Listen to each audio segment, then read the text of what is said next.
Well, hello, boys and girls.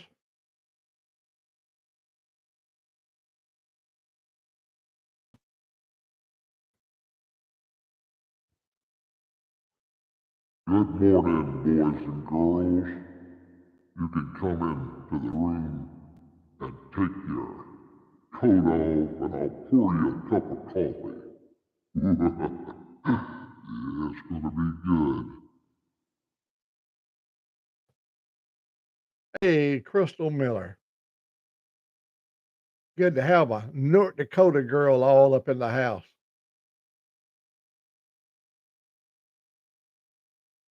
We used to we used to put missiles up in North Dakota.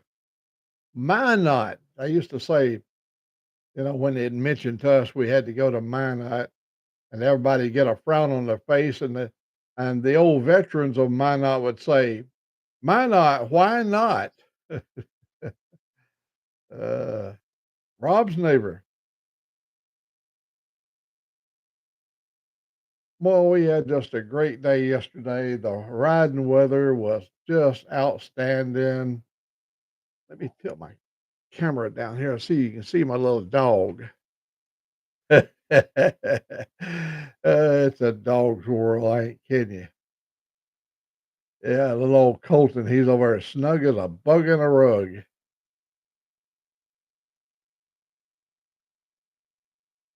Minot Air Force Base.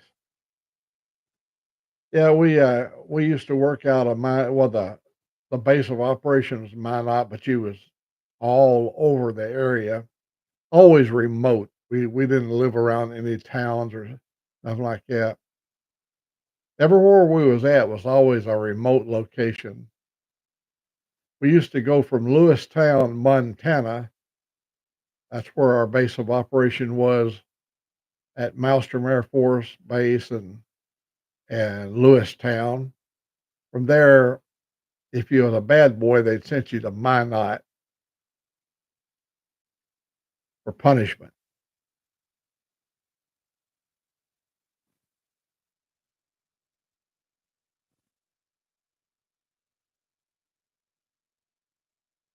Oh, I know, American Outlaw, he's over at Bismarck, and, that's Minot is east of him. Yeah, another place we used to have to go is Great. See, it was called International Falls. We had mostly paperwork there. We didn't put any of our hardware in the ground at International Falls, but that's where paperwork was done. Yeah, I really enjoyed my time at Maelstrom Air Force Base. That's up there at Great Falls, Montana. Oh man, we had some good living up there.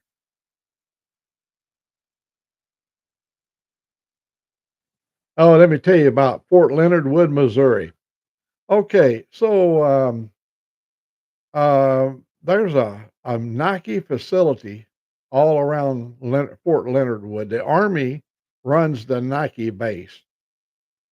Now, this was all stuff going back into the 70s, so you're looking at 50 more years ago. Um, Fort Leonard Wood, they provided the manpower to run the Nike bases. And what the reason the Nike bases where they was at, they was guarding Whiteman Air Force Base up there at Knobnoster. Whiteman Air Force Base was Strategic Air Command, and so they got a brand new guidance system for the Nike missile. And see, you're not allowed to drive into a Nike site because the satellites can see you going in. You try to keep all your Nike bases secure where they don't leave any footprint.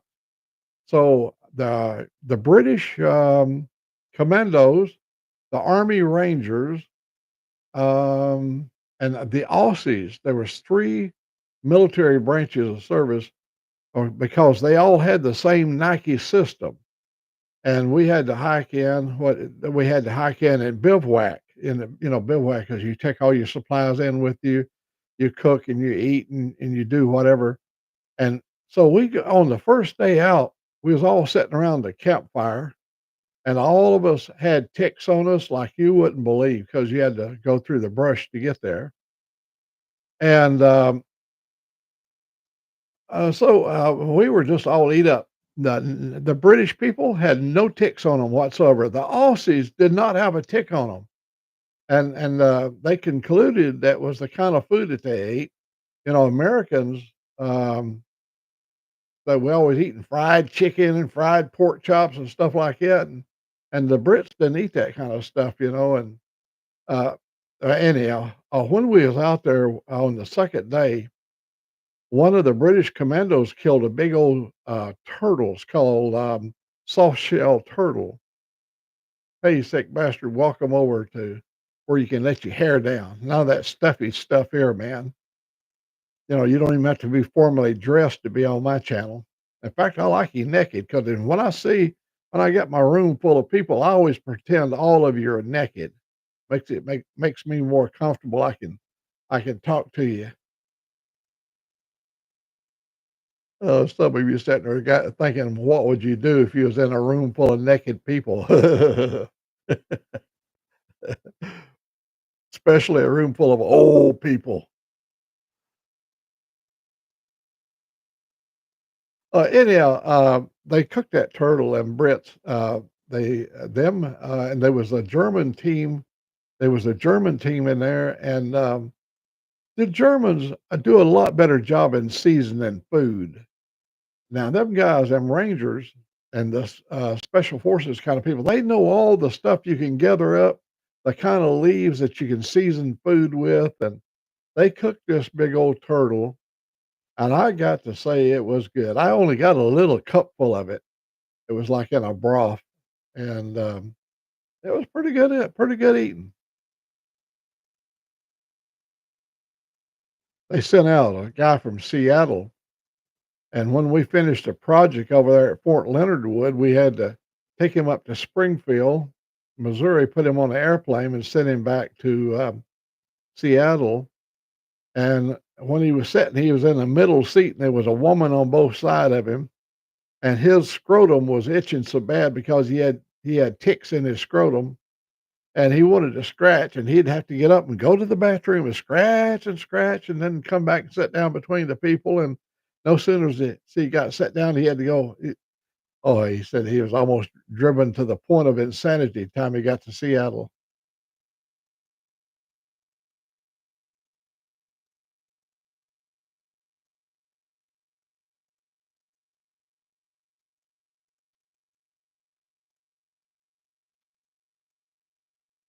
I like that whole region. I didn't find anything wrong with none of it. I liked all of it. I like working in Colorado. That we had an operation up there when we were doing strategic air command. Um, we have a operation. They call it, I believe it's Cheyenne Mountain. That is where you live with the good life. I mean, there's no labor. It's all bookwork, paperwork, specs, and stuff like that. But that's some good eating, boy. The food is good.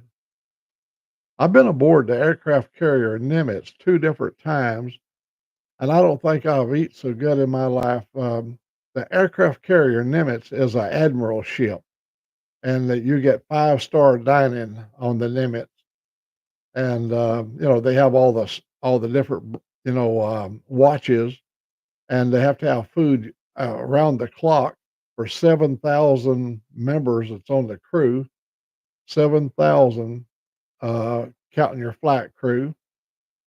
And so the food is everywhere, 24/7. Yeah, I enjoyed that. That's some fine cruising. I got a lot of good videos and pictures of while we was out at sea, and if you go up on the '09 deck on the aircraft carrier Nimitz, and you just go out there and look around, and you'd see the, submarine is always he was there with us everywhere we went. We cruised into what they call Pac West, and when you're in Pac West, you've got 60 surface vessels, 60 or more surface vessels that you in your entourage because you're in the admiral ship, and you've got a lot of protection for that admiral. He's like the king of the sea.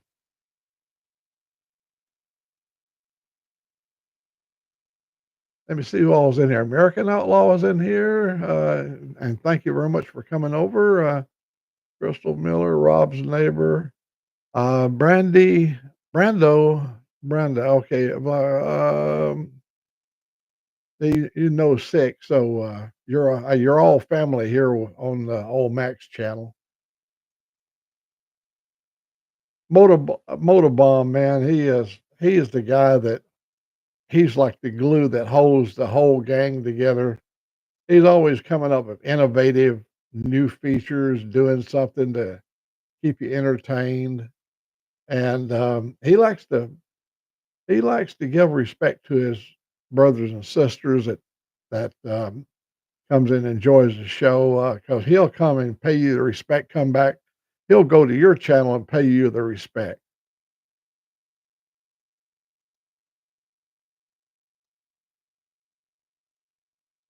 For those that don't know, almost everybody on here does, but those that don't know, I'm an old 85-year-old guy living down here in Alabama. As they say around here, Alabama always ends with ER. And I'm a track rider. Now, a lot of guys don't like tracks because it's always sort of symbolic of an older rider. But I I got scars on me where my two-wheel machine put me on the ground after two major crashes. I decided at at at at the age of 80 it was time to get a trike. So when I got out of the hospital, I'd broken both of my legs, both of my bones in the right leg. Um, 1 week after surgery, I was sitting out there on my trike, and I fired it up and took it for a ride out here in the yard. I just rode around in the yard, but I knew I was going to be better as soon as I took that ride. I knew that I would. I laid up there in the hospital thinking my riding days was over. 80 years old in critical condition from a wreck, stay up there with all the machines plugged into you, keeping you alive. And then next thing you know, a week later, I'm out riding, man. So they got all the amenities. Having a truck, you've got you can carry everything that you want to haul, and they've got plenty of power too. They gear them really good, or you can move along with them big boys. They're a heavy machine. They weigh over 1,200 pounds. Well, at 1,200 pounds, when you got all the fuels and stuff in them, it's 6-gallon tank. You're at 1,200 pounds. And then you like me and Angelique, when we get on it, we're cruising down the road at about 1,600 pounds of weight. And so it's like a missile. You get that thing 1,600 pounds going at 80 miles per hour, you're going to have some big old brakes, which that a trike does have a lot of brakes. You got four big discs, and they will drag you down pretty quick.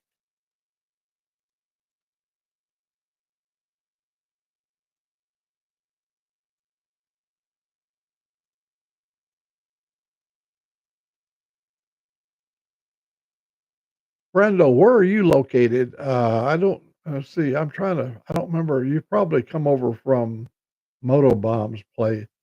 Um, Brando Brando and Branda. So must be boy and girl vlogging. What part of the nation are you from?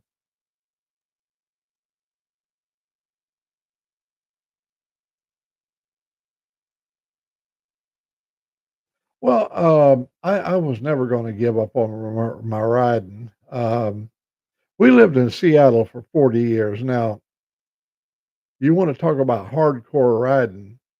I live just 3 miles from the factory where I work, just 3 miles. But you'd leave, I used to work night shift, and you would leave at 3 o'clock in the afternoon to get down there to be inside the gate by 3:30. And it would be raining when you left home. You'd go in and do your 8 hours. You'd come out and there'd be 18 inches of snow on the ground. 18 inches. You go, oh my goodness. And then you had to put your feet down on the ground and ride and use your feet like skis and keep yourself balanced. And we used to cross the 14th Street bridge across the Duwanimish River. And the Duwanimish River has a drawbridge on it. And when you get up at the top, it's all still graded. Well, the snow and stuff would usually fall through there, but it would be iced over. Yeah, I mean, it was some treacherous riding. We did this. We lived up in that area for 40 years. Rain, snow, sleet.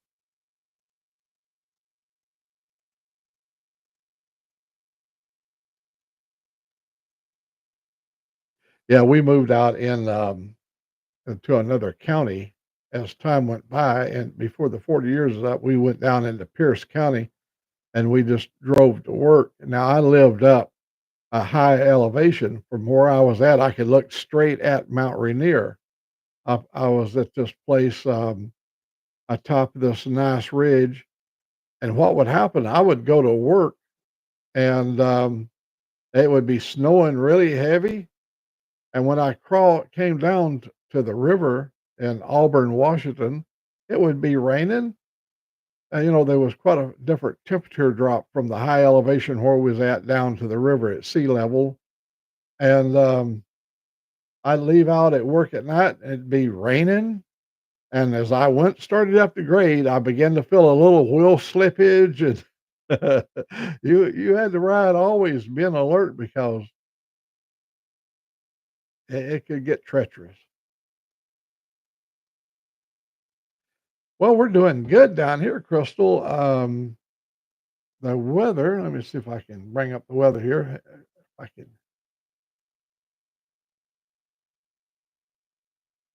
there we go. And of course, it's already almost 9:30.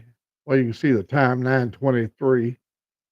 Um, it's going to be a nice day. And tomorrow is going to be a really good day. I'm going for a long ride. Well, not all that. If I don't deviate on my ride, it's about 88-mile ride tomorrow.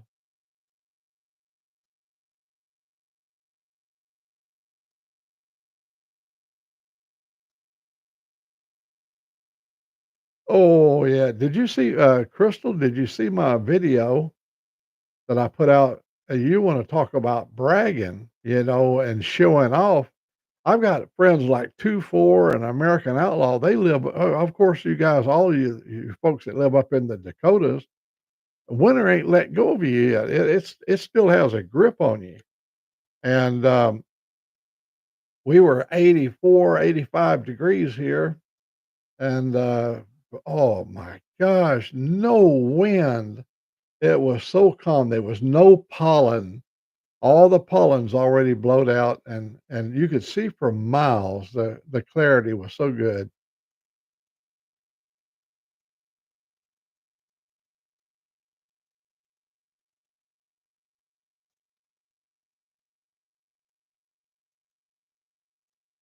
Yeah, it's going to be. We're going to be back up in the 80s tomorrow.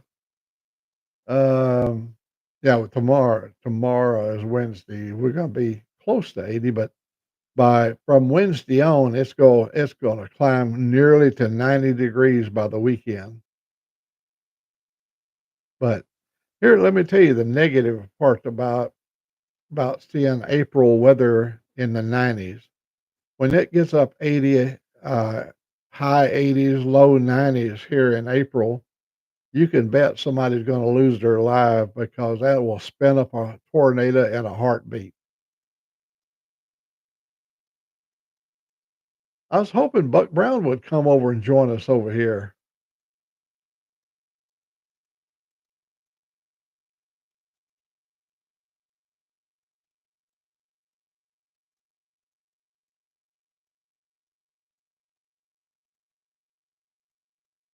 I love Wisconsin. I was up there. I used to go through Oshkosh and uh, I used to have to go all the way up into Upper Peninsula of Michigan, and I was driving back down through Wisconsin. I kept saying this, get your cheese here. They had these roadside stands that you could pull in and get your cheese. And I kept watching, 4-year-old cheddar, 6-year-old cheddar, and I finally saw one says 12-year-old cheddar, sharp cheddar, get it right here. So I pulled the big rig off and found me a parking place, and I said, I want some of the sharpest cheddar you got. And she cut me off a little slither of cheddar that was you could see through, so thin. She said, "Stick your tongue out," and I did, and she laid it on my tongue. The time I pulled my tongue back in my head, it just dissolved on my tongue, and the flavor, oh my gosh, was good. So I brought back a load of that sharp cheddar cheese, and we eat that stuff so sparingly to try to make it stretch out. Did not know when I'd be back into Wisconsin.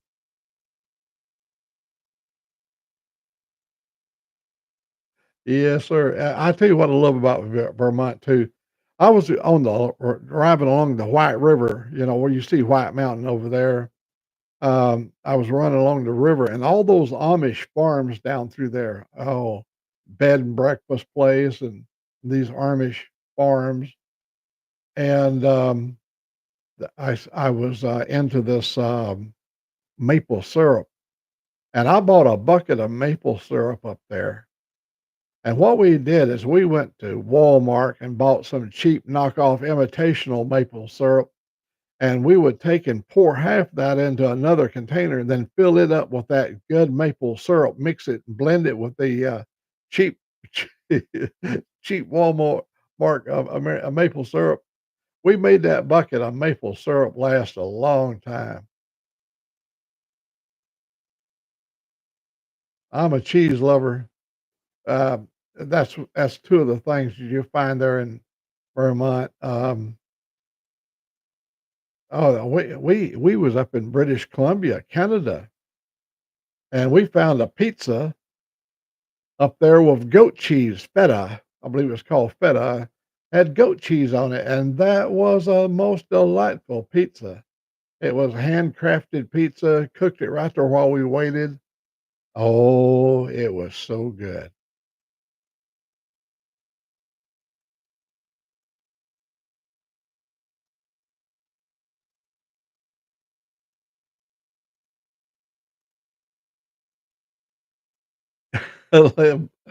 We've had an occasion where we got a hold of some Limburger cheese, and what we did is this: we had a boss that was really, really bad, and we took and put a piece of it, pulled his top drawer open, and went up above it, and took Scotch tape and taped this cheese up inside there, and then shut the drawer. And when you opened the drawer, you couldn't see it; it was up above, and I seen him over there one time emptying. He was gonna find that cheese, man. He went everywhere, ever over.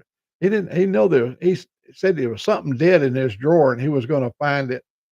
He never did. We had a lot of fun with it.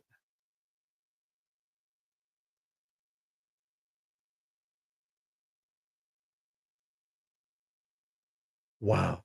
Yeah, I've got a neighbor that's got goats. Every time I ride by, he's got the little pygmy goats, and I thought about buying one down there and leave it in his pasture. Just pay him a monthly fee, so it would be my goat, but, he would have I don't I'd have to fix him a shelter and everything.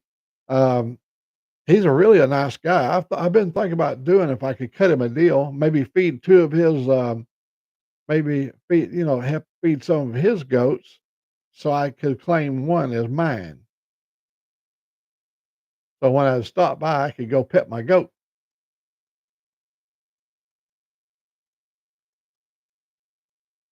Yeah, that's one of the best cheeses you can use for pulling a prank on somebody. There's a fish, we have some Norwegian friends that live over in Ballard, Washington. Ballard is across the Puget Sound, and these Norwegians, they like this stinking pickled fish. I think it's called fish. We've used fish also and put it in a bag, like a stocking or a pantyhose like thing, and put it up under there, and that just drives them crazy. That the fish smell is so pungent. You could walk around the corner and you could pick up on that scent. People would go, "Oh my God, something's died over there." Hey, quick shoe, man, glad to see you here this morning.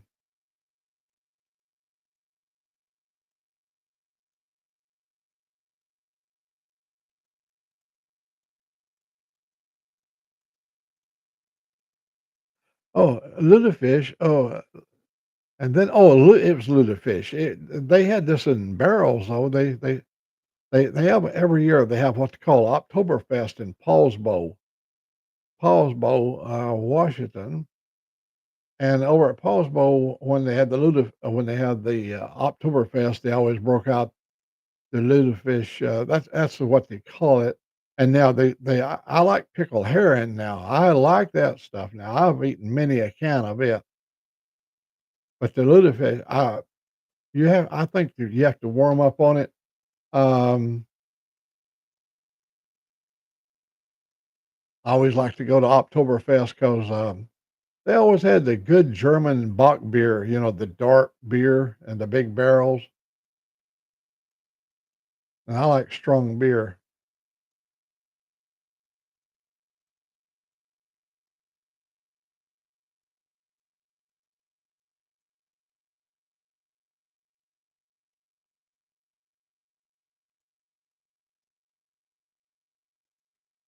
Oh, six checking out on us.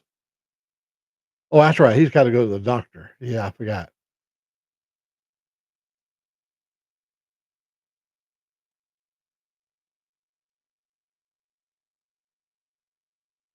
Well, let me see. Let me fix something here. If I can do this over here. Uh, I can't do it there. Okay, here we go.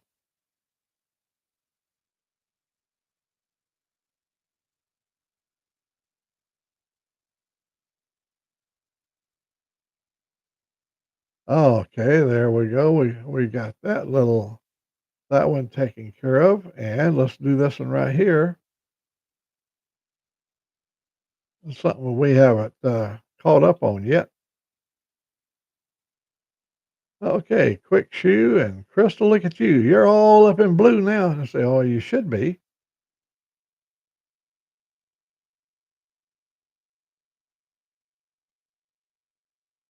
Rob's neighbor. I wonder how come is it not showing up? Let me see. Let me do it again.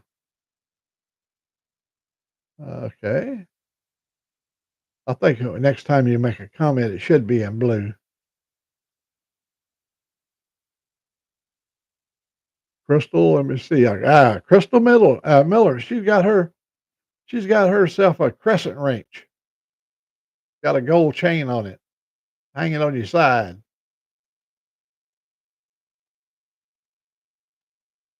Let's see. Rob's neighbor. His should be showing up too.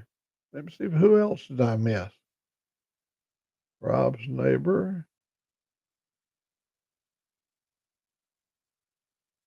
I think I got Rob's neighbor. I'm sure I did.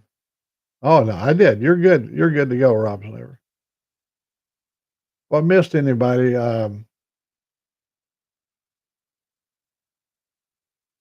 there you go. You're all up in here. You're all up in the house now. You got authority. You're right now. You're at the level of like Barney Fife on Andy Griffin's show. You've been issued one bullet. Use it wisely.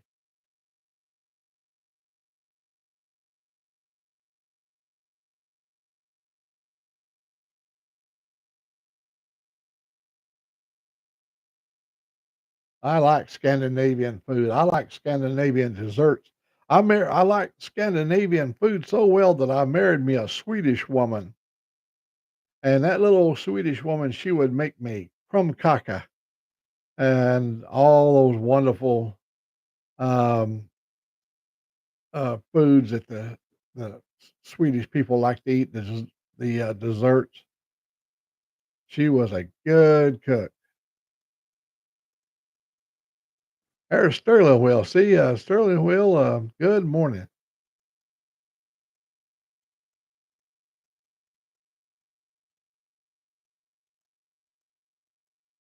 Alabama renegade. That's me right here.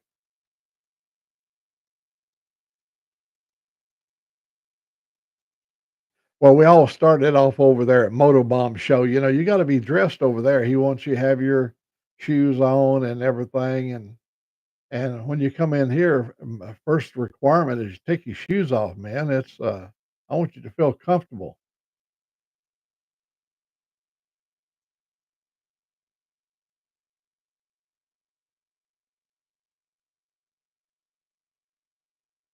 From Cuba, Missouri. I've been there.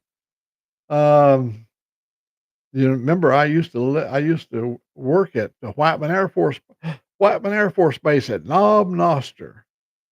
Our base of operation was in excuse me, Sedalia, Missouri. We did a barbecue in Booneville, Missouri. The company gave us a 4th of July barbecue at Booneville, Missouri, and thousands of employees from all over the nation convened. They put a hog in the ground, did a Hawaiian luau sort of thing in Sedalia, Missouri. And I'm sorry, in Booneville, Missouri. Ooh, it was a good party. Just now starting to sober up.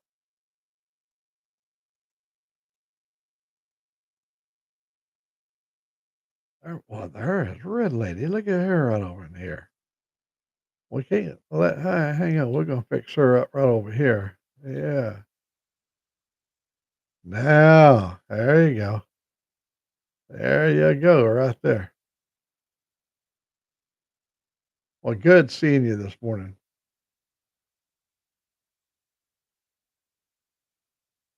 Well, we started the day off a little gray and gloomy, and now it is brilliant blue outside, and all the birds are out there feeding on the rail. We got a lot of cardinals.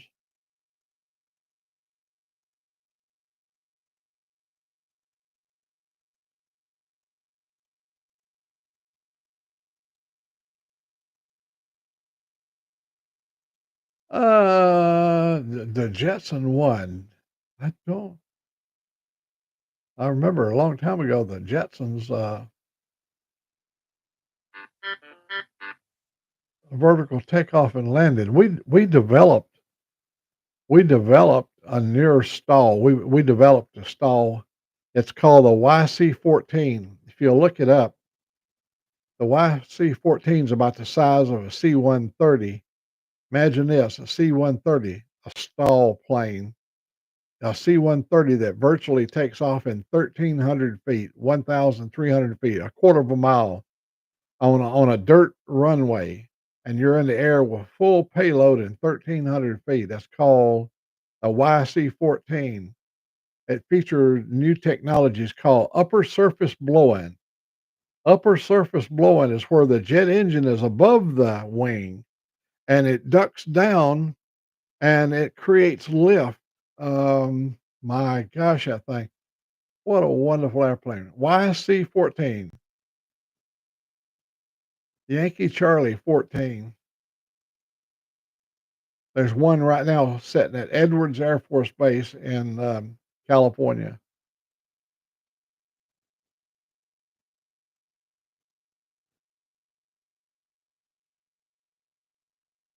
Sad little story is that plane was given to the Russians. We developed it. We gave it to the Russians, and the Russians let eight spies that they'd been holding in Siberia for a number of years, and they released them, and they got them, and the Russians built 700 of them, and we built three. One is still in Edwards Air Force Base, but the plane lives on, even though our country, they wouldn't allow us to build it because it made too much noise.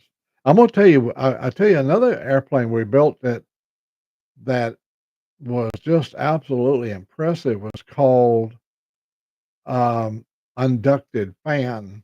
Unducted fan. Take a 727 or like a DC-9. I'll just say that, where you got the two jet engines in the rear and the back, and instead of having a jet engine, you have like a 8 or 10 bladed prop that can handle speeds at the speed of sound. You know, the blades are curved so that you don't break the sound barrier with the blades, and that's called unducted fan.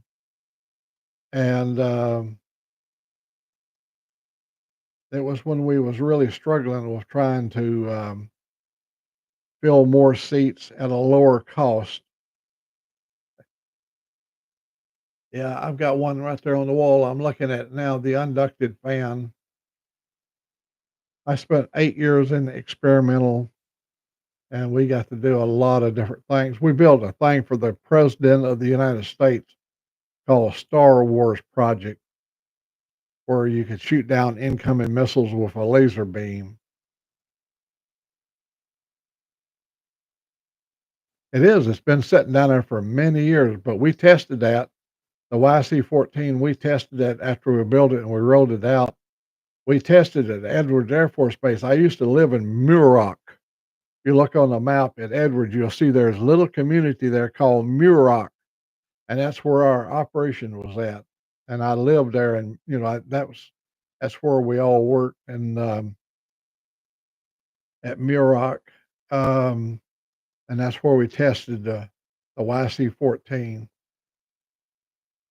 We also had another place we tested was in Roswell, and Roswell was a place we tested a lot of our stuff, and um, that was a really good assignment. I love my time in Roswell. It was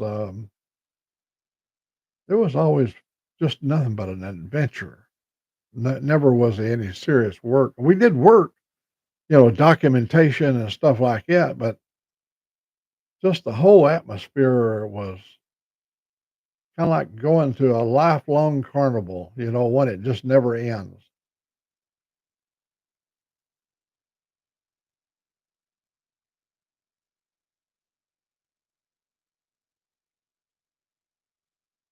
We built the company I work for built a couple of really good drones. They're in the theater of operations now. They've been in service for 30 or more years. Um,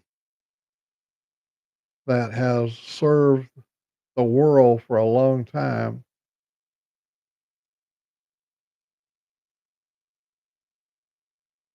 They run them from Lancaster, California, while in Afghanistan, the drones were flying over Afghanistan, and the base of operation was Lancaster, California,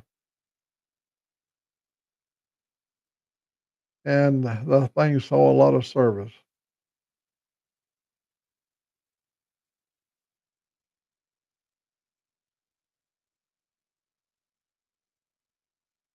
If you ever get up to Seattle, go to the Museum of Flight up there in Seattle. If 1917, 1918, you go, whoa, that's a long time ago. You think about aviation being pretty primitive. The Boeing Aircraft Company built a V8 engine, a V8 aircraft engine. It had exposed rocker arms, and the head stuck out the side of the cowling. And that V8 made 400 horsepower in 1918, 1919. About the time World War One was ending, they had these seaplanes that had these V8 engines on them. They was built at the Red Barn in Seattle by William Bowen. William Bowen was the founder of the Bowen Aircraft Company. But if you go to the Museum of Flight, he's got a whole area dedicated to the Red Barn, all the stuff that's rolled out for World War One, all the fighter planes that was made, and but that innovative V8 design was something else. You'd think V8s was something that came along many years later. In fact, around 1819, somewhere like that, 1918, somewhere like that, 19, yeah, 18. The Cadillac Motor Division made a V8 engine for Cadillac. It also had the exposed rocker arms. It was really a nice, good looking engine.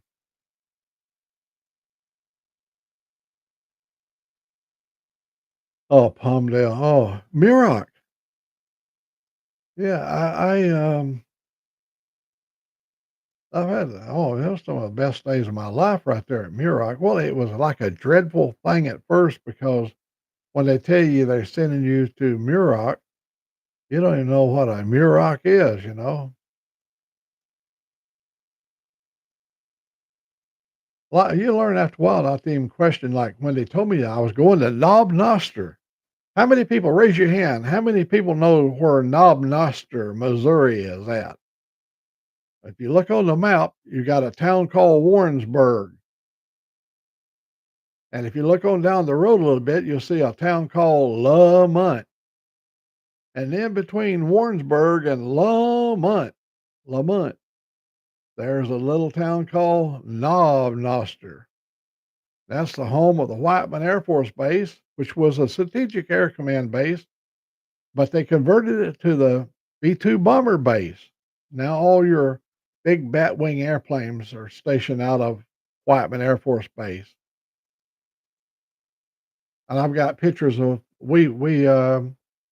Northrop. They built the B 2 bomber, but Boeing did all the graphite composite, and we invented machines called wavy machines, and we invented all the machinery that made the process of making fuselages and skins and stuff and autoclaves that you have to put the skins in.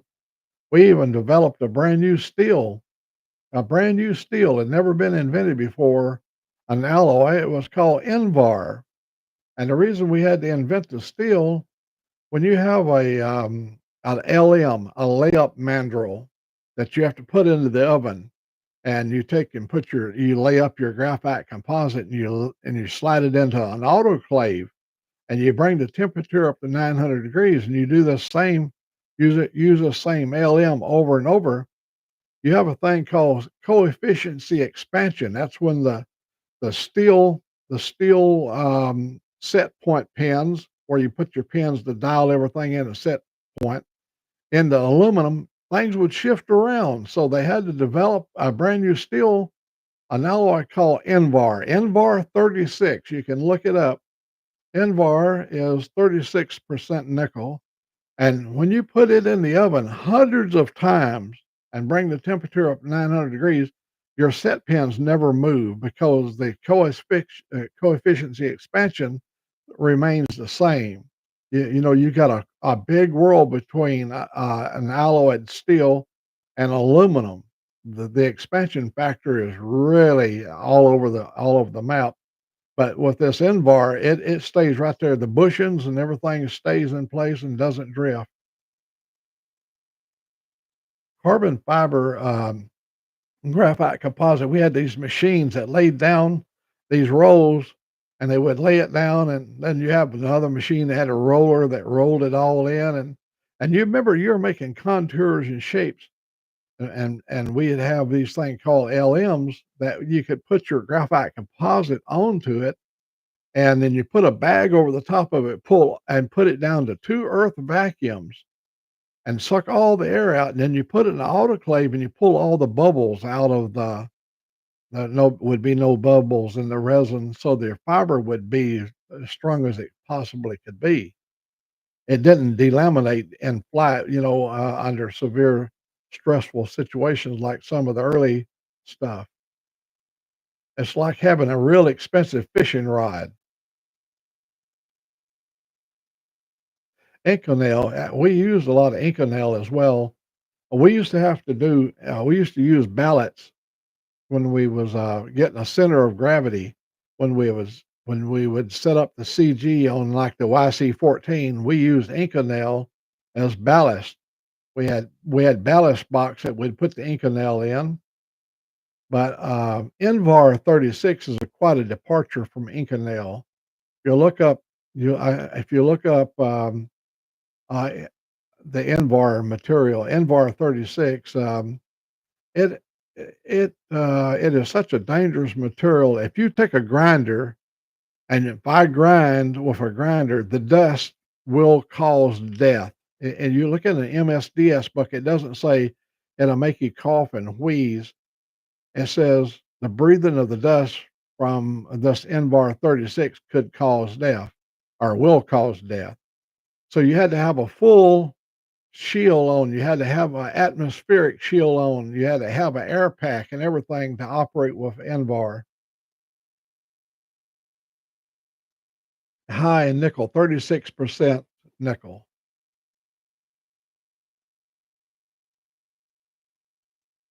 Grinding, cutting, all that stuff you had to be done with an environmental suit. The welders had to have an environmental suit to weld it, grind it, but it was a wonderful material, and it was developed because it was needed. It had to have we had to have something that could go in the so it could go into the autoclave many times and be able to use it over and over. If you're making an LM, every time you had a ship set and you had to make all new LMs, that's layout mandrels, that would the cost would be so expensive. But when you could make one LM out of Envar and use it 100 times through a full ship set, 100 or 200 times, then you've saved a lot of money. Oh man, you got to hit the road. 2 hours from Springfield. Is that over there where don't you know the Simpsons, Homer? What they from Springfield? That's where he would work over there for the old man at the nuclear power plant in Springfield.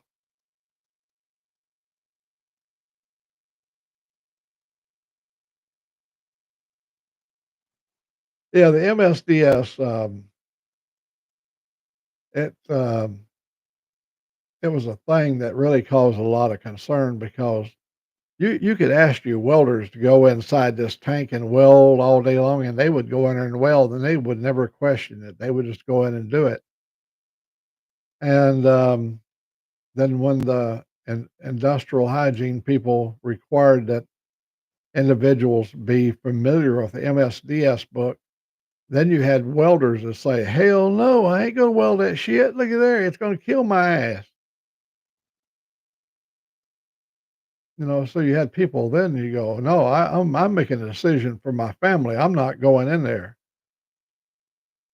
And I believe that's the way it should be. I think a worker should have the right to be informed on what's gonna kill his ass rather than kill him and then let his family worry about that later.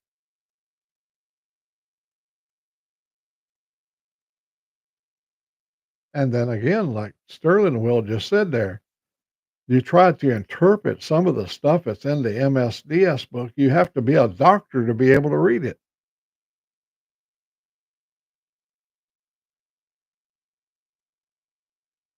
Yeah, it was Springfield, Oregon, but, they used to question which Springfield was because there's Springfields all across the nation. They remember there was a lot of, "Well, which Springfield is it?"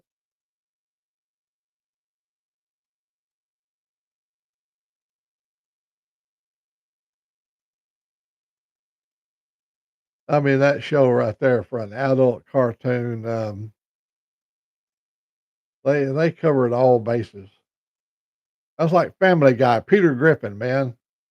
Um, and Stewie, you know, he was always having fantasies about killing his own mama, Stewie, and that dog, Brian. That's like my dog Theo. I think sometime he plots against me. I'm not kidding you. I think my dog Theo is very much like Brian. I know you say to yourself, what the hell is an 85-year-old man doing watching cartoons?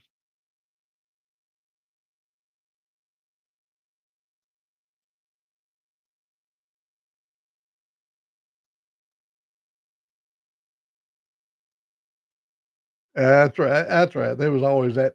Yeah. There always that talk about which Springfield,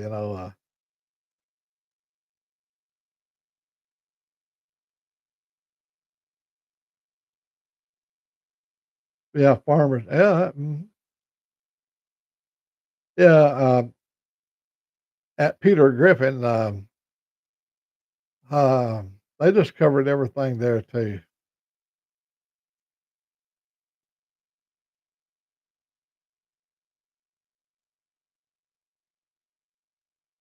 Yeah.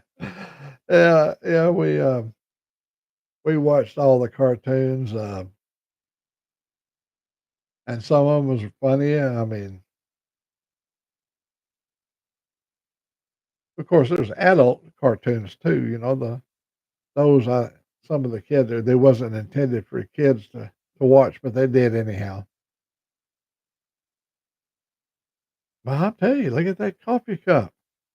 Anytime you can see the bottom like that, I bet you I can do this. Watch this. I, I've got a I've got a service. I have a service here that it's called the empty coffee cup service, and they come and live with you, and their job is to keep your coffee cup full. I'm calling the empty coffee cup service. Hey. Since you're running a company called the Empty Coffee Cup Service, you've let me down here. I'm gonna have to deduct some of this from your pay. So, I don't want to interrupt. I did not want to interrupt. Well, sometimes I interrupt with my loud banging around. Well, you got them great big old feet. Good God Almighty, for a girl, you got them big old feet. Oh, I feel the house shaking. She must be coming this way. No, I'm heading into the kitchen to make you another cup. Oh, okay. Give me another cup of coffee. I pay you well, girl. You don't pay me enough. Well, you ought to look at my bank account. Oh, hang on. I got to behave. I miss Nona. Nona Grace is in here, and I can't act crazy because let me hang up from you and do your job, girl. Get me some coffee in here. I won't give her a chance to respond. Hey, Nona. Oh, look at this, Nona Grace. I'm going to I'm gonna fix you up on something I missed out on the last time you was here. Now you're all fixed up.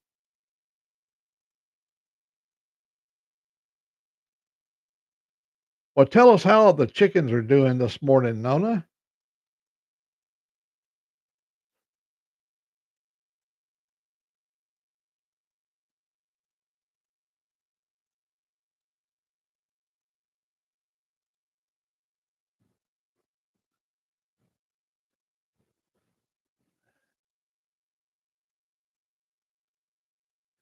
My little fella, he just waking up over there. He said, I've just about had it. He went right back to sleep.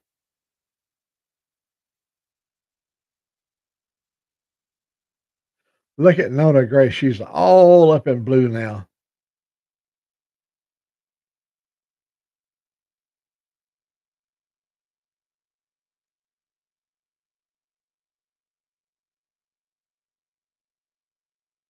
Yeah, chickens. We had so many when we was on the farm, and they would follow us around, and we had ducks, and we had these big old African drakes. African drakes has a big black top notch on their head, and them things were like having a hound dog. They would follow you everywhere and squawk and holler. And we had guinea hens that would get up in the tree, 70 feet up in the air, and start hollering. They'd all start cackling together, and they're like having guard dogs.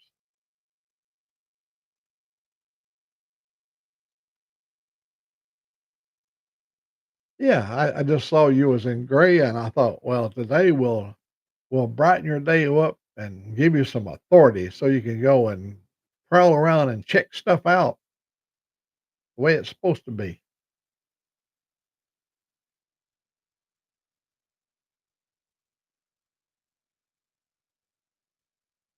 Well, red lady, you see, um,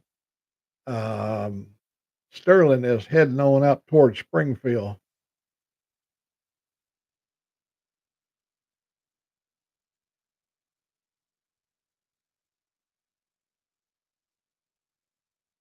Oh yeah, and they get up high up in a tree, but they're one of the best, you know. Uh, and yeah, when they start nesting too, they'll fly off, and sometimes they don't come back when they start nesting because they'll start a nest and they'll stick with their brood there for quite a while, and then they all fly off together.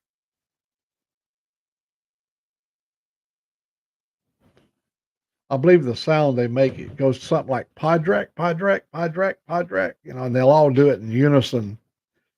Oh, there she is now, the mysterious woman. Here, come over and stick your hand over in front of the camera and wave so they know that you're a human. There she is. There she's got get up. Now go on get. No, You let me ready to do it get ready, right. baby? Hang, hang on. I got to do it right. Now go on and Had to run her out of here.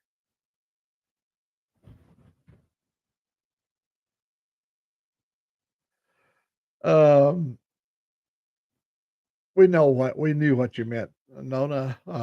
I got a friend over there in Tuscaloosa, Alabama. He's got guinea hens all over this place, and when you come up around the corner, they're all the way up, and his trees are really tall pine trees, and they're all up there squawking, and they watch over the place.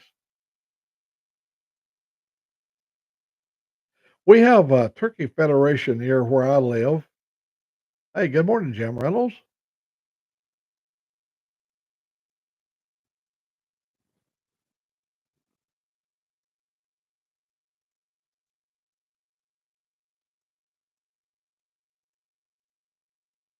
Oh, you're on lunch break. I'm glad you did.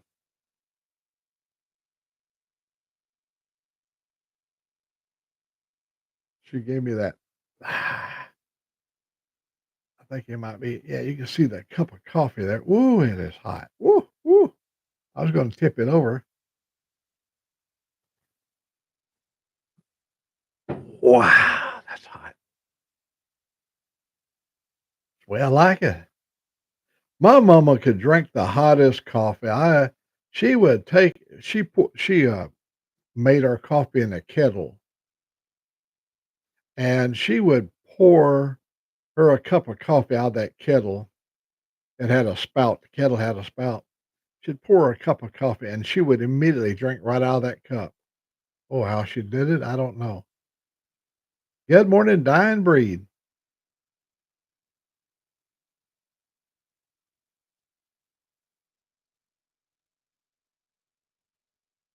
Let me see if I can fix Dying Breed up here as well. We are going to. This is a family, so we're going to treat everybody like family.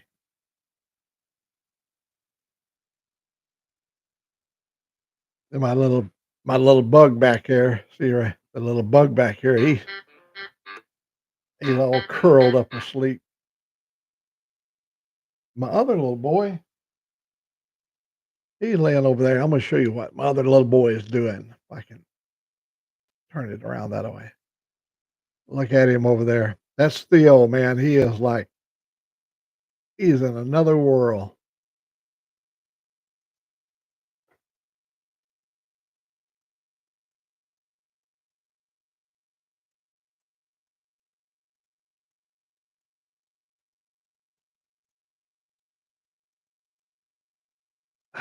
Here we go.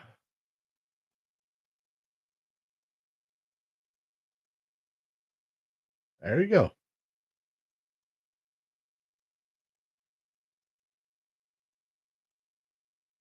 Blue on blue. Yep, everybody's all blue today.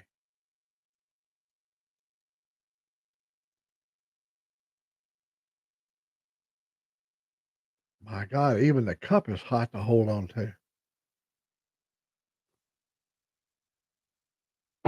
Well, yesterday was a beautiful day for riding. The day is well, we got a little wind blowing out there now. I see the windmills turning. At night, I have raccoons that come here, and the windmill is right by the railing on the back deck. And them I've got so many videos of them little raccoons coming up, and they'll take their little hands and turn the blade, and they're fascinated by that blade turning. And they'll do it over and over and over. And sometimes they get up on top of there's a big bar at the top where it goes back to where the wind vane is at. And they'll get up on that top rail and stand there and spin that wheel. They're fascinated by that fan blade. All the young ones do that. Man, that thing is turning good out there right now.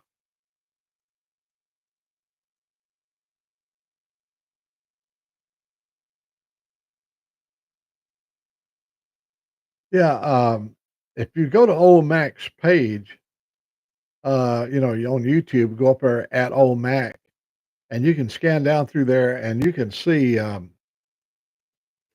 got raccoons all the way back during the COVID days. Um, I've got them in black and white and color, and we have as many as 30 coming up here to feed. I feed about $180 a month in food just for the dog food for the raccoons. And seeing now here, they're right now. This is coming up on May. In June, they'll bring all the babies up to the back deck, and then in June, I'll have the back door with just a storm glass, so I can look out and see them. And they'll come over to the back door and put their little hands up on the glass and look in at me, and they let me know that. See, they always feed at night, but mamas feed during the day. They feel safe coming out during the day, and the little mama would bring her little kits up. That's what they call the baby raccoons, kits. They bring the kits up, and she makes them behave. A mama scolds her little baby raccoons. She keeps them in line.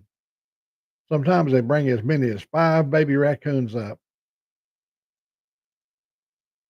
I used to, when I had a channel dedicated to the raccoons, I'd let people name the new babies, and everybody would just go. They had every.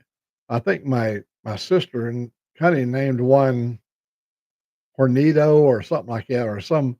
She had a name for it, and when you look at a baby raccoon, you see one baby raccoon, they all look the same. But I've got 2 species of raccoons. I have the ringtail, the really dark colored orange color, and then I got your traditional gray and black ringtail raccoons, and the colorful ones. Everybody likes ones that has a real pretty colored tail, and there's always a name in war, which one could name which. Well, it was just a fun game that we played. Naming the baby raccoons.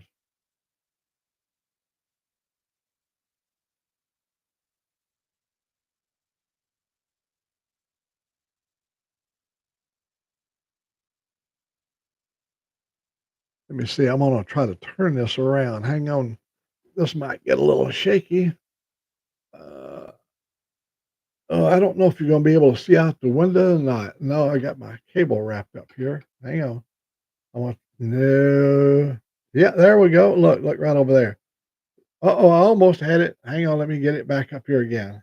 I'm not gonna quit till I get it. Hang on. You can see it. You can see the shadow over of the windmill turning. Oh, see that light is not gonna let me do it. Look right there. Now you can see it. Oh, you saw it for a second. Uh, whoa, whoa, whoa, whoa. There we go. Take you on a tour of the Old Max lair.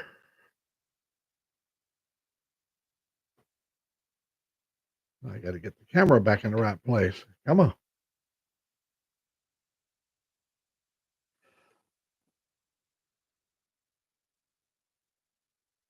Yeah, she's turning pretty good out there. So it's going to be a breezy day. Tomorrow is starting the beginning of a long hot streak. 5 days of 80 plus degrees.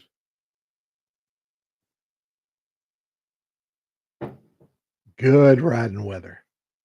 Tomorrow I'm going for a ride to the Harley shop. That's 44 miles over to the Harley shop and back. And we're going to go over and get a new tire. They let me know that I ordered a set of tires for my trike, but they got the front tire and it'll be in. I wanted the front tire before the others have not come in, but we're going to go over tomorrow and get a new front tire put on.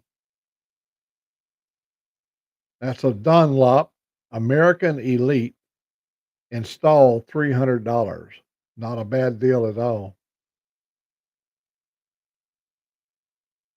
You can blow a back tire on a track and still have control of your vehicle. You blow that front tire, it could be nasty. Oh, good. Sick. I'm glad, buddy. You all come out well at the doctor's visit. Oh no, you're just now getting ready to go to the doctor.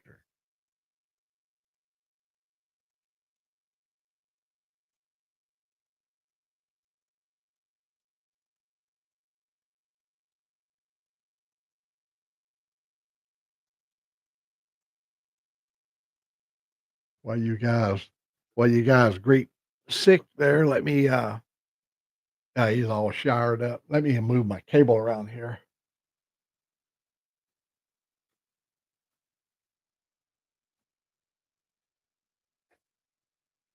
I can't stand unorganized cables. Oh, here we go. Angelique is, let me tell you a little story about Angelique. Are you ready? Would you like to hear a story about Angelique Nona?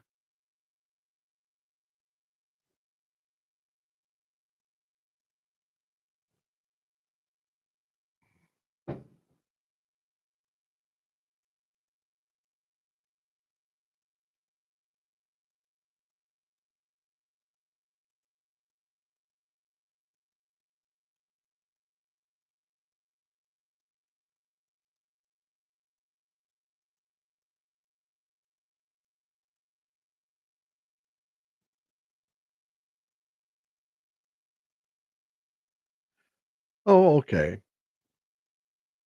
I met a wonderful woman when I turned 50 years of age,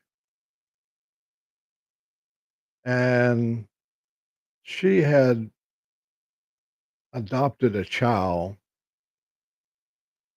due to the fact that the child had no one. And when I married her, this child was 5 years old. And she has been living nearly 40 years, 35 years with Old Mac.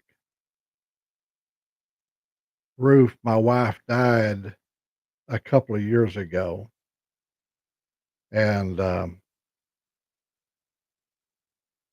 she's always been in our family. I've only got to know her more because uh, her and my wife was the best of friends. They did everything together. They shopped. They did everything. Um, when Ruth died, Angelique came in the package. She was given the options. All she knows is my home. She's always been in my home. I treat her like a woman rather than a little girl. She likes to be treated that way. She doesn't I'm not her daddy, um, but I'm, the only thing she's ever had as far as, family, and, she's a good little human being, and I'm so happy that she's with me in my final years, and she has made the decision to stay with me till the end.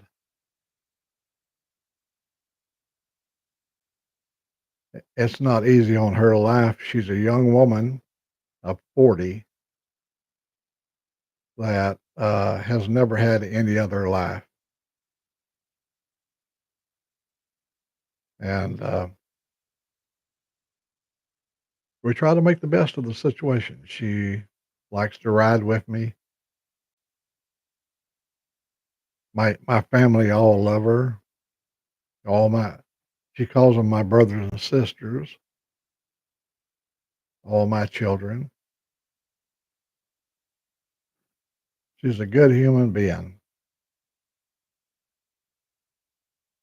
and that's the story of Angelique.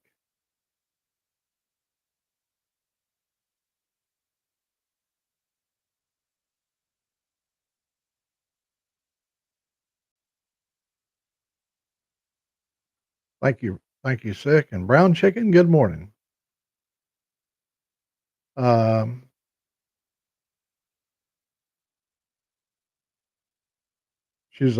Angelique is a kind person. All she's ever known is kindness. Her mother was kind. Her adopted mother was kind.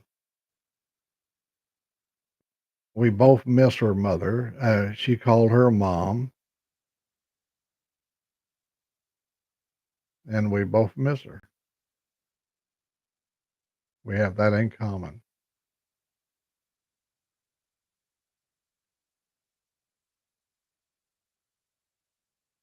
We're gonna make the hey, it sounds terrible thinking about the end, but we're realistic people. We've already prepared everything. Everything that I own is Angelique's.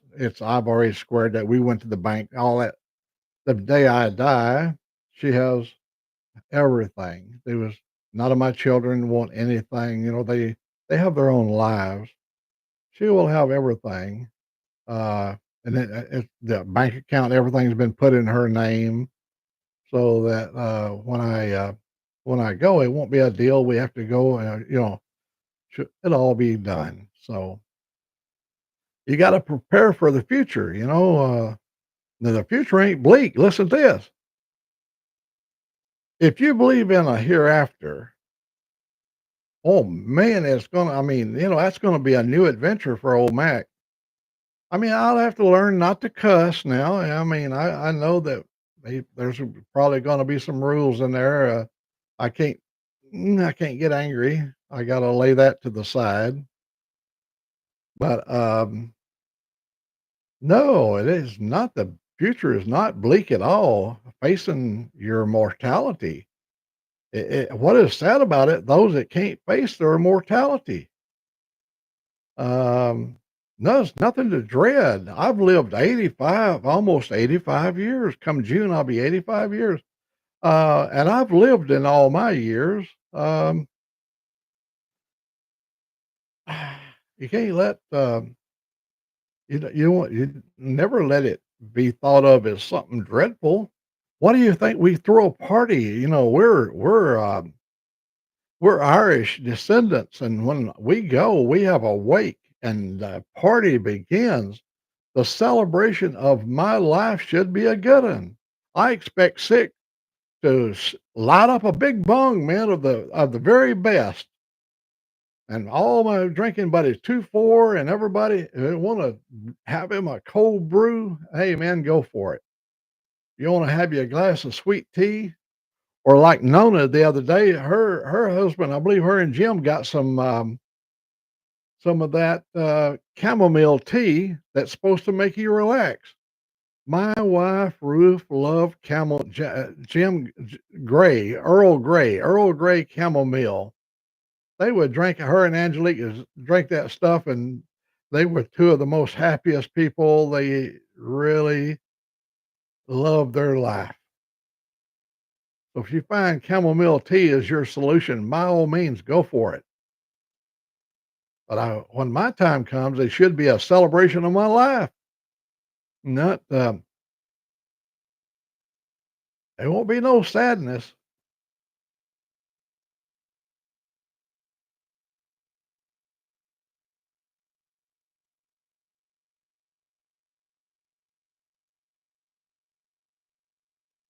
Yeah, you just like gotta look at that your biological clock, your life cycle. When I was in 6th grade of school, they told me, since I was born in 1940, that I would live if everything worked out good and I didn't get hit by a train or killed by a jealous lover, that I would make it till I was 67 years. Well, here it is in 2025, and I'm soon to be 85. You don't have a date when use before this date. No, just don't know how long you can last, but biologically speaking, I'm on the other side of the bell curve. And it's an honored position when you make it to the bell curve. But when you go down the other side over there, then you got to start thinking about prepping for the conclusion. And that's what we've done. I have a good a relative, they're all gone now. These relatives I'm going to speak of. We were just discussing you, Angelique. As you should. Stop here for a second, honey. If you should get my medicine. Angelique, What? I'm gonna turn the camera so you can be seen. Angelique, can you hear me? Are you happy to be off Old Mac? Does Old Mac treat you good? Did Old Mac pay you to say that? does does Old Mac ever pay for any services? Oh, Oh, you mean like feeding you and yeah, when I buy my kids. but I didn't buy you the go-go boots, right? Oh, darn. I forgot about those. Well, the question came up if you was my wife, which you've heard before, and I do nag like one. I I do nag like one. anyhow, you're about as close as a wife as you can get as far as a riding, and you get to hop on the back and go places, and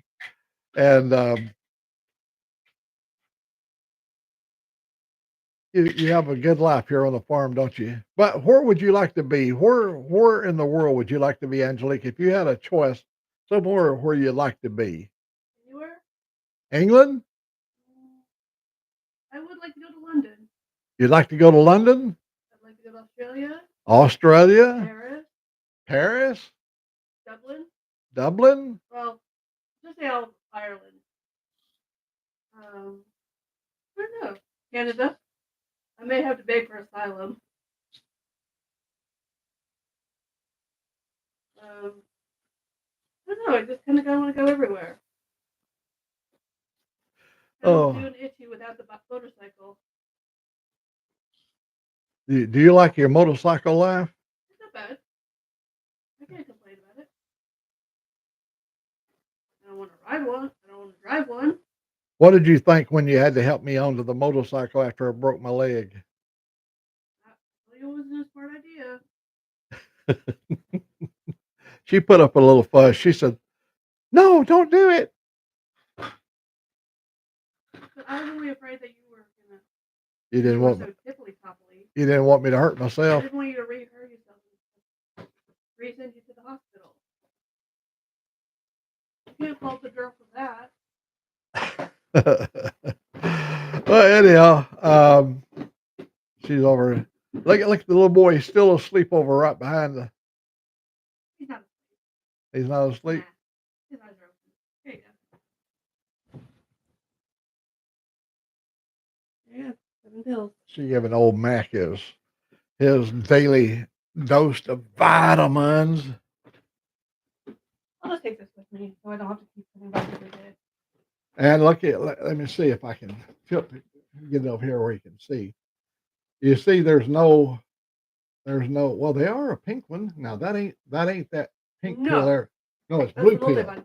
Huh? That's the multivitamin. Multivitamin.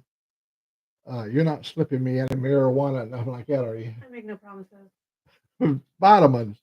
Look at it. This is called Paul Harvey used to talk about ester C.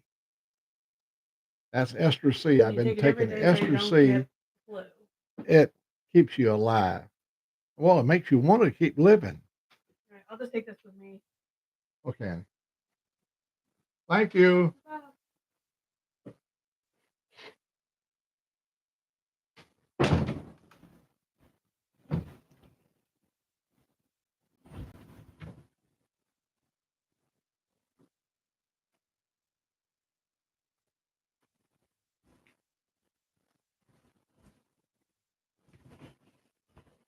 Oh, and that was so kind of you, Nona Grace, to say so. We have a lot of fun. It is not all fun and games now because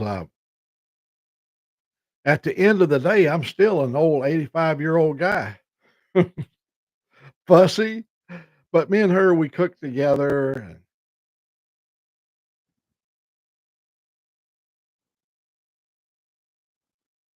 yeah, we cook together. She likes to cook with me, and she likes to come up with ideas, and we'll go in there and try to fix them. Look here, what I think I showed some of the folks this morning on the other channel over there. I know I did. But yesterday, after we come back from a ride, I went in and made a what's it called? Apple pan pie. Apple pan pie.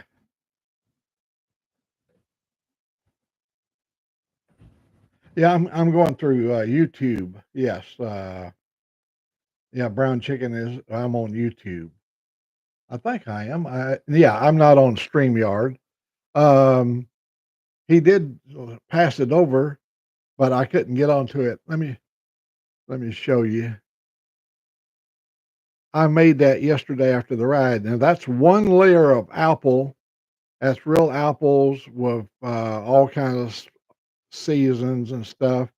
And I baked the crust, the bottom crust first, and then fill it up with the filling, then put the top layer on it, and then put it back in the oven and bake the top layer with brown sugar. And we had that for dessert last night, and it is so delicious.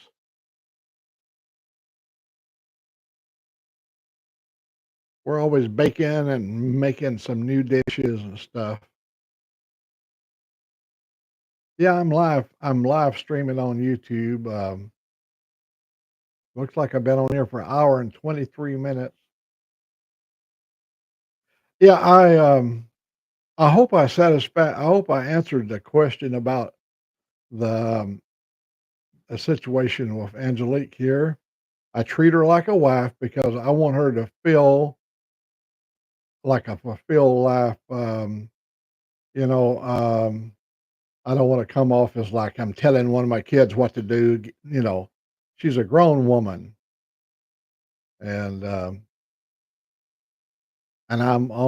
she's only known me as a human being that married her mom.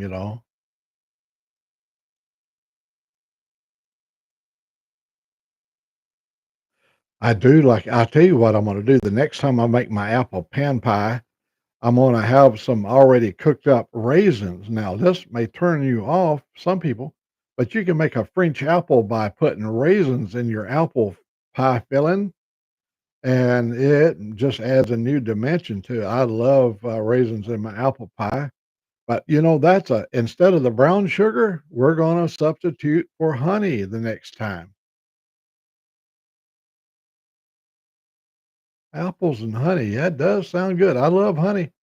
Um, yeah, we're going to substitute. We'll put honey. Her and I both like honey. And there is my friend right there. I call him the chicken farmer, or my international chicken farmer. Let me see if I can fix him up over here. My international chicken farmer. And this way, he can be family. I hope everything's going good with your chickens. Miss Nona, she's our American stateside chicken farmer. And Diddy, you're the international chicken farmer. You got a beautiful farm over there. Sometimes when you do the video of your place, the palm trees or the banana trees or the different fruit trees you have, them big old delicious fruits that grow there, the coconut trees. Um, you got a That's really a pretty country. I've got I got a niece and a nephew that is leaving. They are leaving in July and they're flying to Thailand. And they're going to Thailand and they're having a big sailing craft built in Thailand. And they're going to go, I guess they're going to pick it up in Vietnam. The contract was made in Thailand, but the shipyard is in Vietnam. They're going to pick it up and they're going to sail the world. They live right now on the Cortez Sea. That's their home, right? Well, not at this very moment, but when they live on their sailboat, they're in the Sea of Cortez. But they're going to be on the big ocean here sometimes this summer, going everywhere.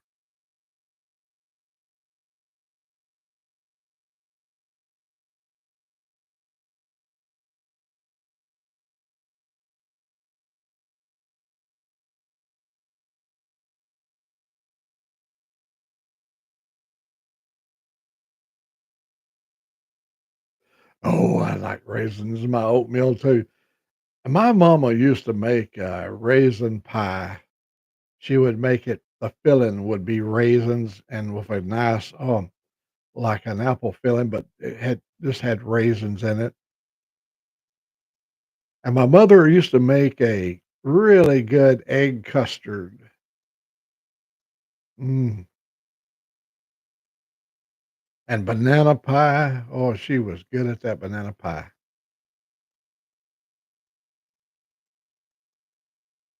Raisins is really a good food for you. But you know they're deadly to your dogs now. Don't give your dogs no raisins. Don't give your dog no grape. Um, all you people that love your animals, don't just share some raisins or some oatmeal that's got raisins or something in it because they're just not good for your dog.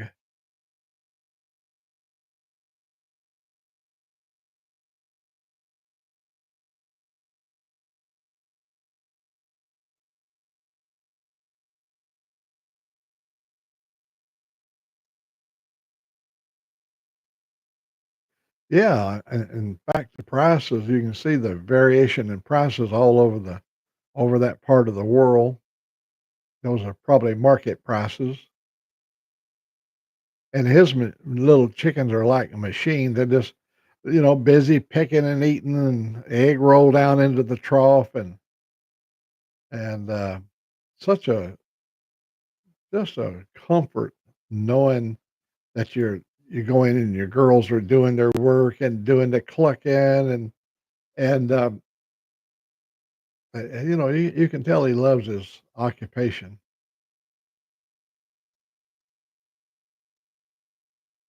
Oh, so raisins are not good for chickens either. Oh, I didn't know that.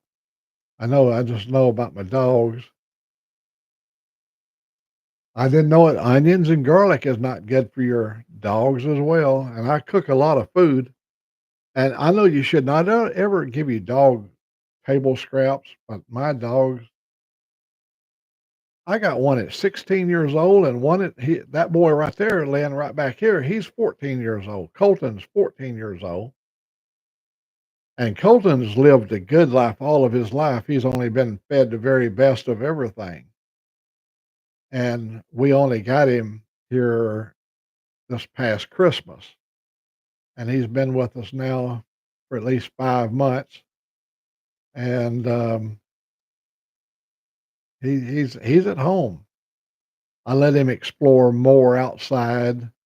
We have a big place here, and he can run around and do a lot of stuff. We don't ever let him go up to the county road. That's about 200 feet uphill from me, and he sticks around pretty close.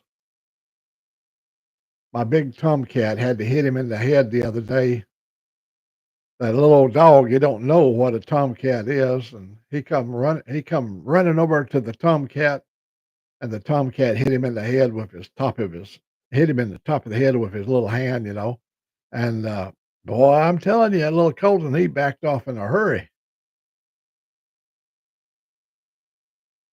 That cat runs the backyard. He's like a feral cat. I mean, that's his domain. That and the Harley belongs to him. When I'm not riding it, that black cat, that's his home. He's got a bed in the back seat, and he's got a cover. We put a beach towel over the top, and he gets up in there every day. He's always lived there.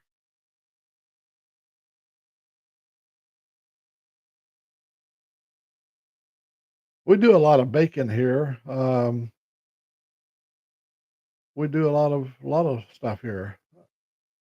Angelique caught her very first fish here, just as a pond, not too far from here, and she caught a largemouth bass over there. And oh my gosh, she didn't like the ugly part of it when I had to dress the bass out. Had to she had to go in the house. She didn't want to see that.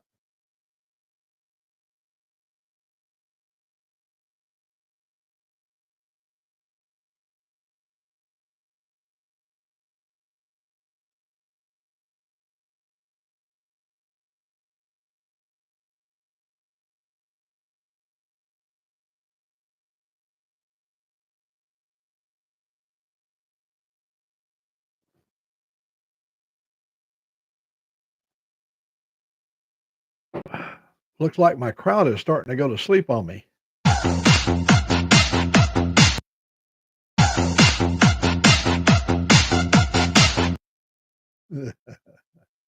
That'll wake you up.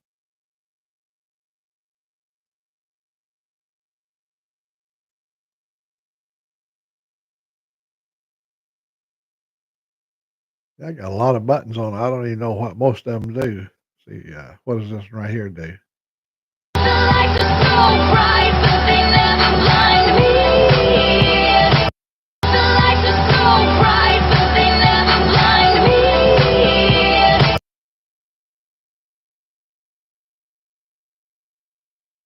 Oh, working on a motor, man. Uh, in my video yesterday, I talked about all the old cars we had. Now, I only spoke about ones that was highlighted in my life. We had many, many cars and many, many trucks. My first four-wheel drive was in 1970. I bought a new 70 Ford, and it was four-wheel drive. And my gosh, what we did, we had a Cobra Jet car, and it had 428 Super CJ. A Super CJ is a four-main boat Cobra Jet engine. They only made like 500 of them or whatever, not many, but I got one of them. And so when my truck got 12,000 miles on the truck, we took the Super CJ engine out of the Cobra Jet, and we put it in the F100 four-wheel drive, and we took the 360 V8 that was in the pickup truck, and we put it into the Cobra Jet. And my best friend's son bought the Cobra Jet with the 360 engine in it. And we had a 428 powered F-150 pickup truck, and it was awesome. I drove that thing for a number of years, and it had a lot of horsepower, and you could rev it to the moon. It was a high revving 428 Cobra Jet, the real Cobra Jet with the shaker hood, and when it came from the factory, it had cast iron headers on it that was really single tube headers, very much like Chrysler did in a period of time.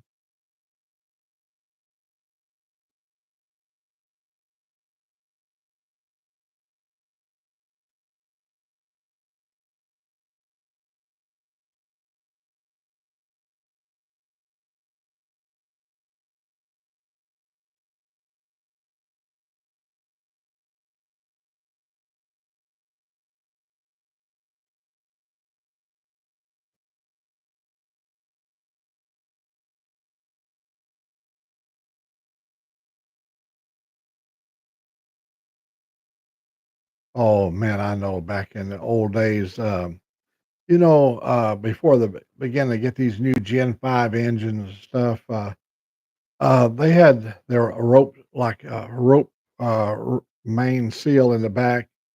They had a tool that you could peel that out, and then you could put a new one in, and oh, it was always a problem. There was always a leak back there. But when General Motors came out with the new Gen 5 engine, my 502 was a Gen 5 Pro Street 502, not a 454, but a real manufactured by the Marine Division of General Motors 502. And then Tom Sally in Milton Freewater, Oregon, he converted them into what's called a Dominator engine.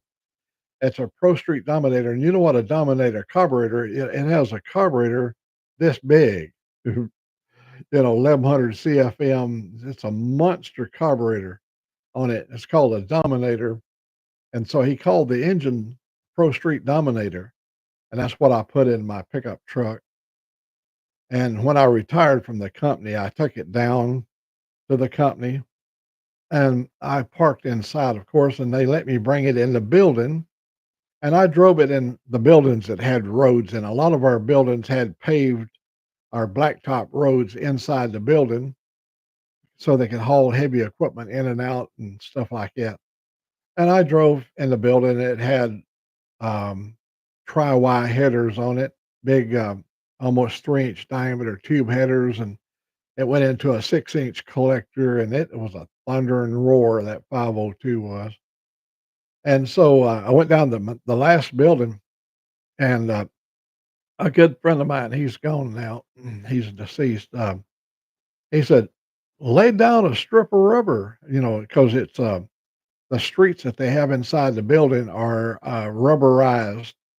And so, man, I lit that thing up and I let it burn up there. I burned maybe 100 feet of rubber inside the building. And when I got up to the door and I looked back, there was a whole cloud of smoke back there. It filled that whole area up. That's how we said our goodbye to the company. On my last day, um, we went in and took my 650 horsepower pickup truck inside the building and burned rubber inside the building. For those that would allow me to do it, I did that. What are they going to do? Fire me? I've already retired. uh,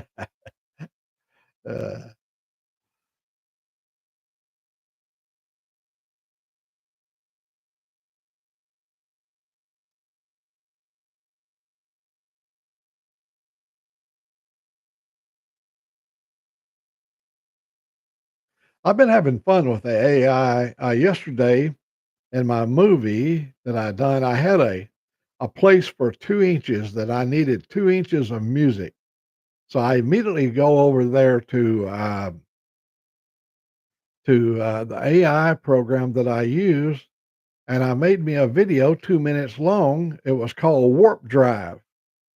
And I mentioned to Harley and then going into Warp Drive, and that's how we took out of the clover field. We was parked beside a clover field, and when I took out of the off from the clover field, I slipped that 2 inches of Warp Drive video in it with a high fast tempo beat, and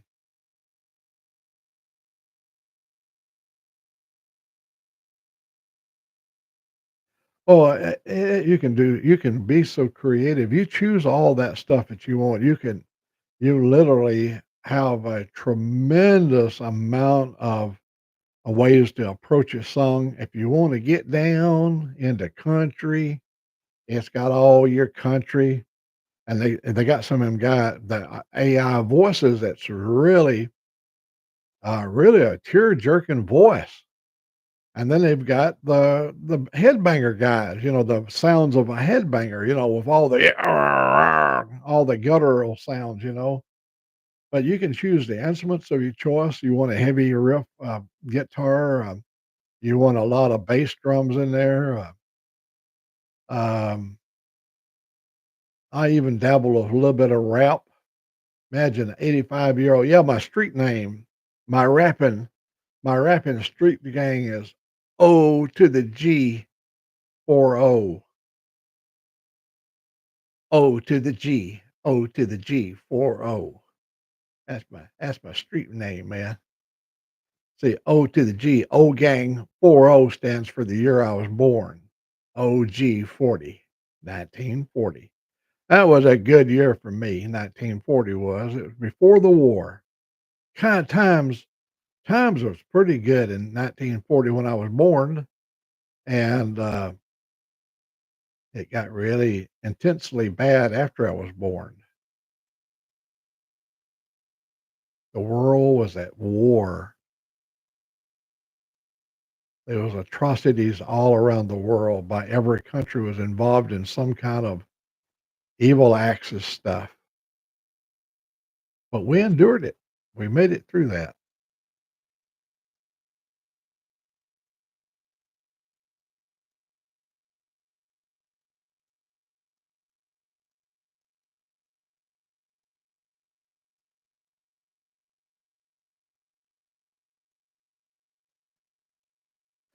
I I, uh, I added the sound that my old chopper made back in the day. Anybody knows when you had a carbureted I had a panhead, and that panhead, when it would idle, it had a carburetor on it, and it would you could count the strokes.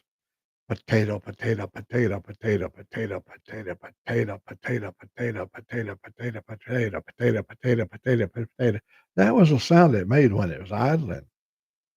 And, to a guy that loves a gearhead would love that sound that you can't have anymore. Your fuel injection engines don't allow you to have the cam in and the strokes and all that stuff doesn't give you the potato sound anymore.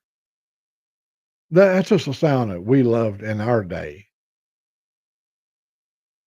And anybody, when you ever heard that potato, potato, potato, you know it was Harley. They didn't have the Japanese bikes in that day, and those a V twin Harley was the king of the road, and they didn't start getting until somewhere in the 70s before the Japanese started coming out with V twins. It sounded almost like a Harley. I don't have nothing against any of the other bikes or nothing like that, but a purist loves the sounds of the potato sound because that's symbolic of the day. You could take a screwdriver or your two fingers and adjust the carburetor and get it to idle so good. You could reach down and you have a distributor in the front of the engine. You could turn that distributor and retard or advance the timing. When you wanted to start the engine, you want to retard it. And you can just rotate that distributor back, start your engine, and move it back up, bring the advanced stuff back up on it where you had a good idle. And that's stuff that we did back in them days. Today, you just hop on, push a button, and go. You don't even hardly have any sound anymore. But I like it. I like the new engines as well. I tell you, as you get older, you do appreciate riding on a country road where it's quiet enough that you can actually hear a bird as you go by squawking and calling out.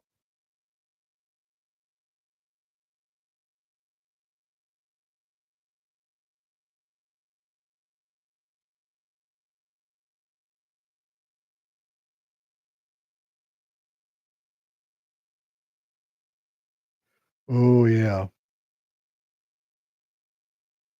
I had I built a on an Odyssey chassis. It wasn't. I didn't have an Odyssey. Only the frame.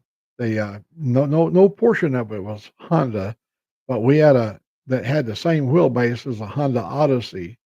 But we had a triple in ours. We had a uh, three-cylinder.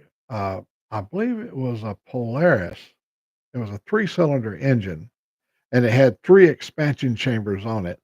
You talking about sounding good. Those 3 expansion chambers, they made a really and it had 3 40-millimeter Mikunis on it. Lot of carburation, and, that thing ran. It was really, really fast. It would do 100 miles per hour on pavement really fast, and it would throw up on dirt. It would throw up a monster rooster tail when you accelerated with it.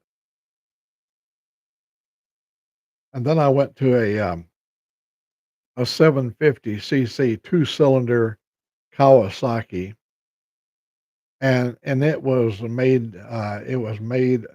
built in Baghdad, Arizona by Jack's Snowmobile Service in Baghdad, Arizona, and the thing made awesome horsepower on 2 expansion chambers, and those 2 stingers came out the back just right up out the back there, and it was beautiful sounding.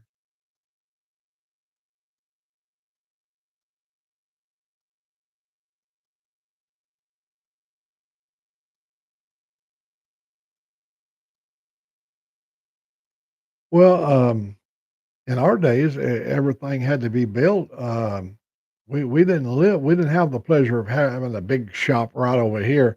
No, out in the country, you always did your own stuff.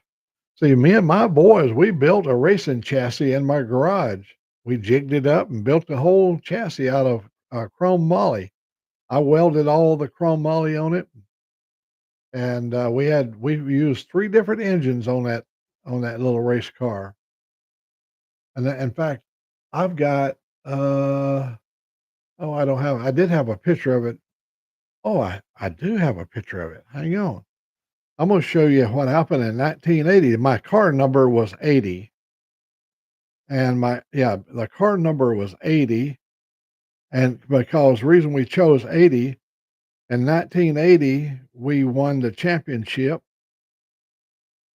and so every car after that was number 80. Oh, here we go.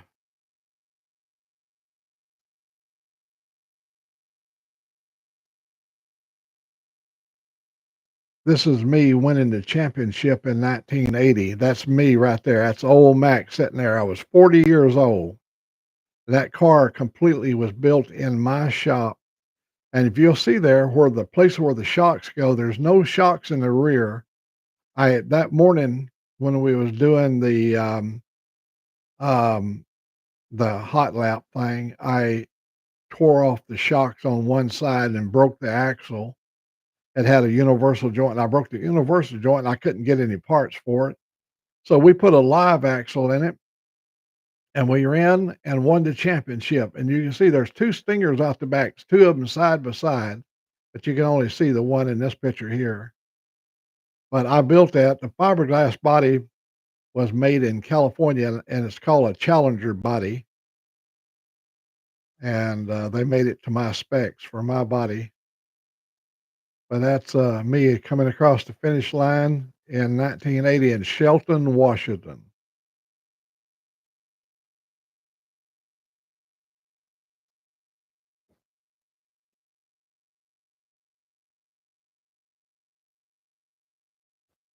Yeah, and this is me and my brother in 1979. This is 1979, the year before I won the championship.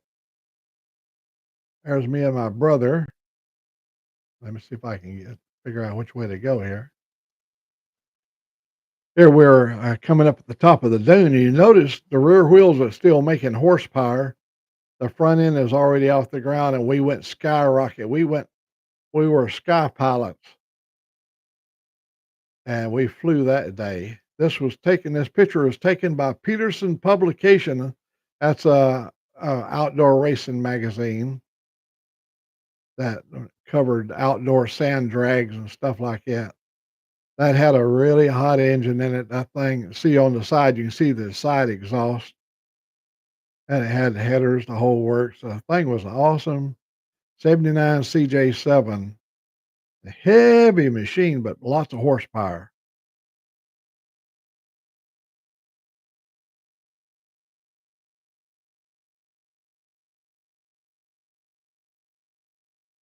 Old Mac always liked everything that had excitement. 1979 was a good year for Rob.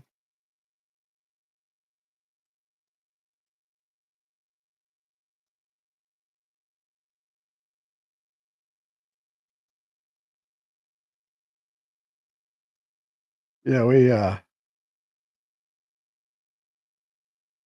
ugh.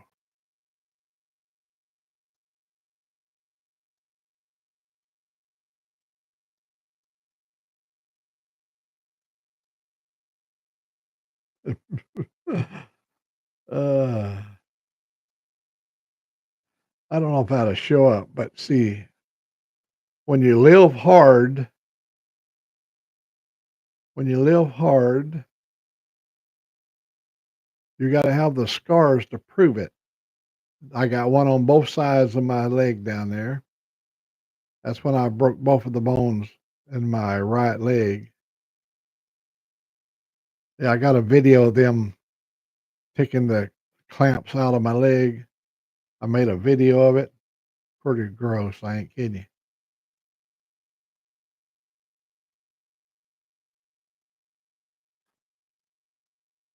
If you're gonna live hard, you're gonna have some scars.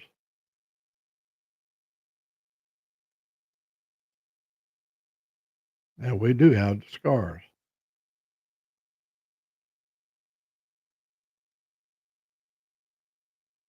Here's a storm. Here's a storm that tore my flagpole down. This is as I took the picture as it's raking across tore all my trees out. Here it comes. It just killed a lot of folks over in Mississippi. And here she comes across there. Yep, she just tore my flag. Just flattened everything here at my place. That happened like last month. I took a video of the storm as it was coming in.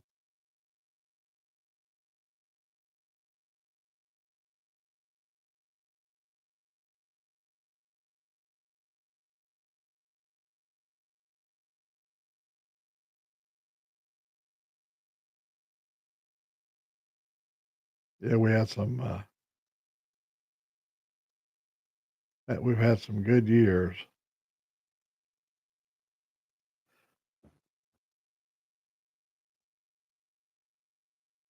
Yeah, she covered. It went all the way up to Indiana. It killed folks all the way up in Indiana. It was a mean storm. It came through, killed people in Oklahoma and Arkansas, uh, and it literally flattened my flagpole right down to the ground.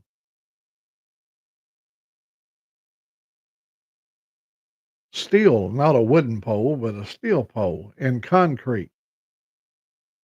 When the wind, we had a storm in April the 27th, 2011, an EF5 tornado that came to my house at 5:04 p.m. in the evening. That was the last picture I took of it as it come to me. And we spent the next 4 days with chainsaws trying to get the trees off the house. I had a 4-foot hole in the roof, and yeah, it was bad when 300 and something people died in the outbreak. There was 34 tornadoes on the ground at the same time during that period of time. The one that got us had been on the ground for 68 miles. On the ground for 68 miles. It rained bodies down on the highway, the freeway over there that had been frozen. It They went up, spiraled up so high. The supercell had a ceiling of 60,000 feet on that particular outbreak of storms.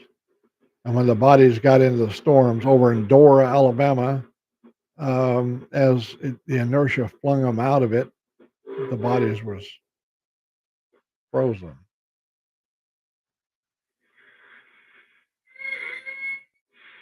Hey, Evil Rick. Well, good morning to you. Well, I appreciate that, buddy. We uh, we just like to be around good people, and this is I'm going to tell you, I spent 48 years as a ham radio operator, and so I had this whole thing was all ham radio back in the day, and then I began to get into other things where I was gone, and then I figured there got to be some way I can take some of my fun with me. And so I was flying drones and going all across America, flying over rivers and dams and doing stuff. And I started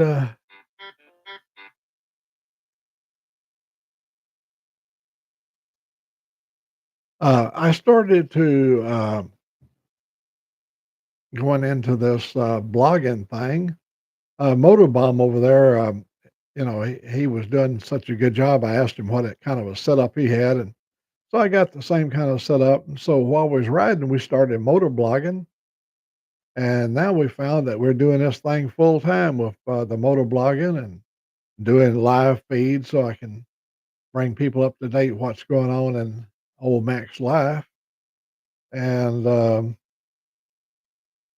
I'm kind of like you look at it this way. A lot of you folks missed your granddad. Maybe you had him for a few years when you was young, and now you have a chance to have another old granddad can tell you what it was like to be here in 1940. I can tell you everything about the 40s, what life was like when the boys came home from the war. I can tell you what it's like when the boys prepared to go to Korea. I can tell you what it's like when the boys came home from Korea.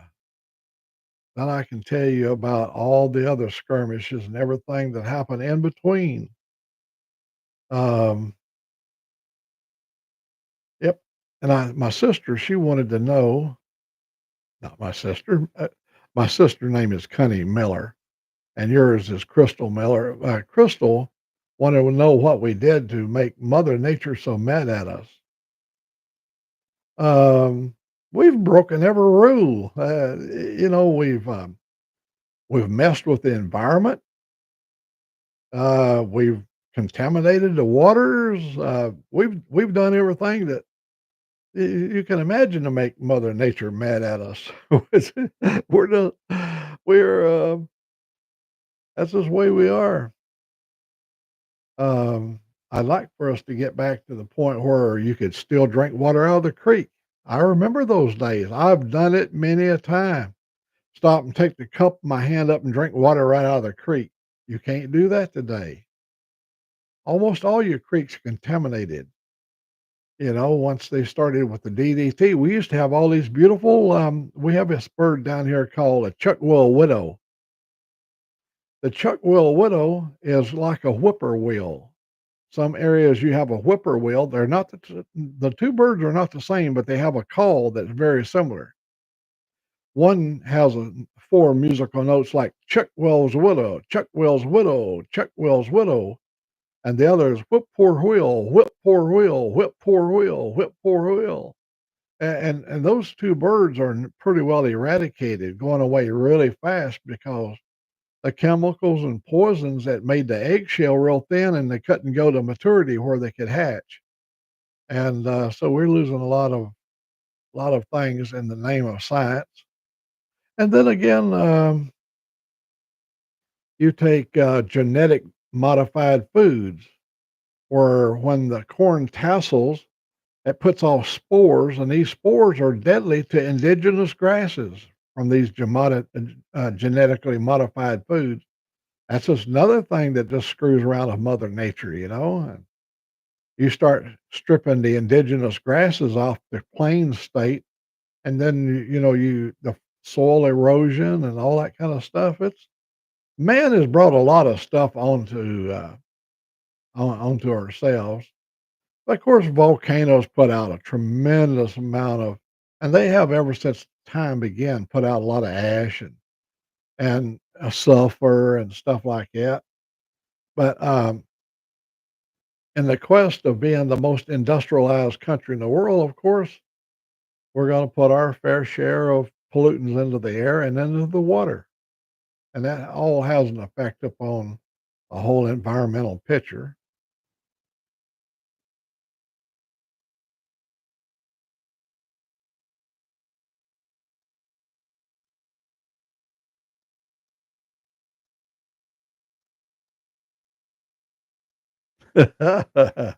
Man, I'll agree with you 100%. I had kids that was born wide open. I'm talking about they ripped and run. I used to take them into the woods.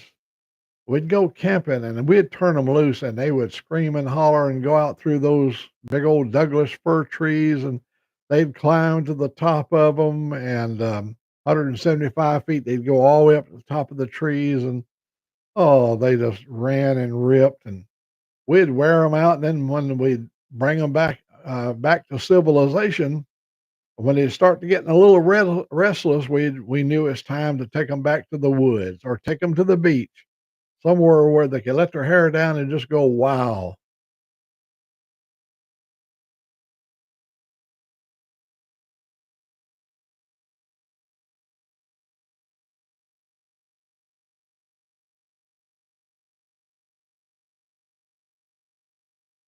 Yeah, the kids, back in our days, we ran and just went crazy and did all kinds of stuff.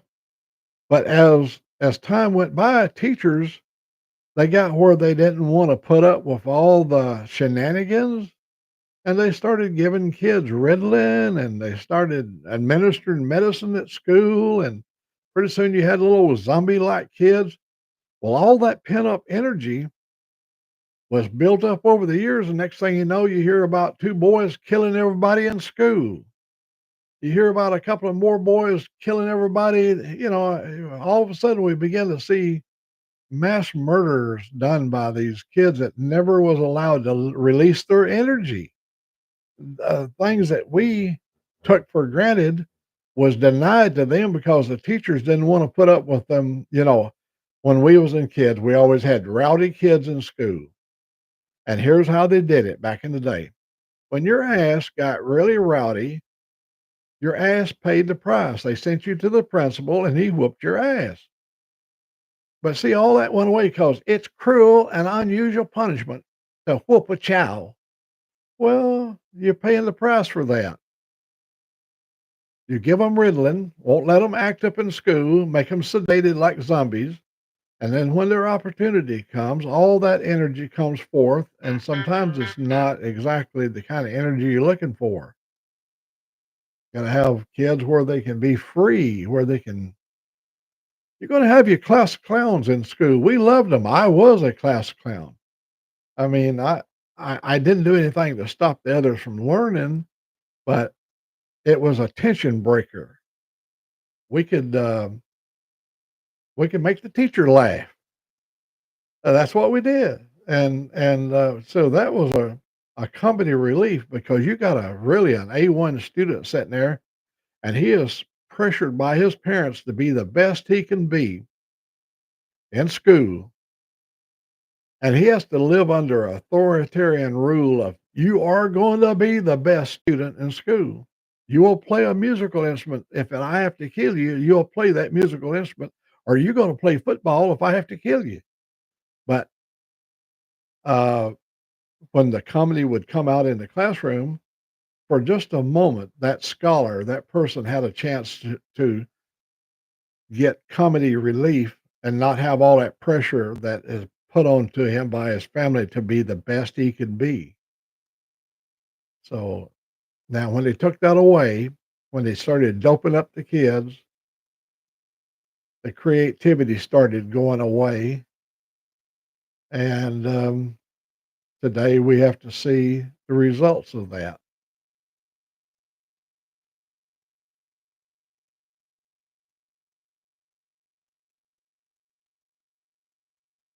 And now keep in mind, these are just the ramblings of an old man. I have no authority of any kind other than speaking from what I know of what I have observed. And those are only my feelings about how things are today. And I've observed the change in students. And we've also watched the failed school system. When you got a kid all doped up, you notice a lot of the school system is starting to fail. They don't have the ability to concentrate on learning. And so they come out of school, it can't even fill out a resume. They cannot even fill out a resume to get a job. You got people that come out of school, high school, with a diploma that cannot even use proper English. They can't even write a proper sentence. They don't even know about cursive writing. This has been brought on by the way the society wanted to tailor the children to be, take discipline away. I'm gonna tell you, I was a victim of. When I say a victim, I brought everything on myself. When they whipped me, I will assure you, I had it more than coming. And they didn't need my daddy's permission to whoop me either. I'm not saying it made me any better of a person, but it also made me understand about authority and where the boundaries were. Hey, grumpy old man just got in from a 113-mile ride. Well, good morning, sir. I'm happy you're here with us. We're going to fix you up over here so that you can get in here and there you go.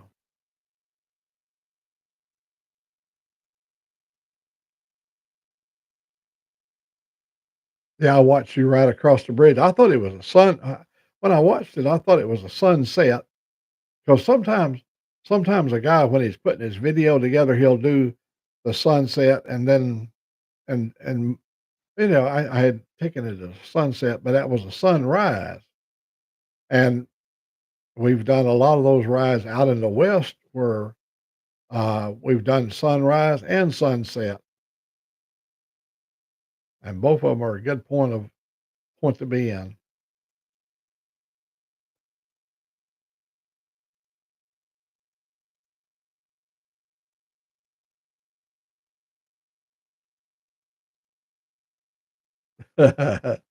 Yeah, we had several punishments. Now it all depends upon the level. Um, I we had a deal where you just if you had a minor offense, they would send you to the cloakroom, and you had to sit in the cloakroom away from the other students. And that was a lonely period of time. You had to be quiet while you was in the cloakroom. And the other one, if you got caught passing a note or something like that, which was against the rules, she would bend your hand backwards and take her ruler and she'd give you a couple of swats across the hand or maybe talking in class or whatever. And that was minor, but it got your attention. And you moved on and you just kept doing your stuff. You had to be more careful. It made you more creative on how to be the clown in the class without getting caught.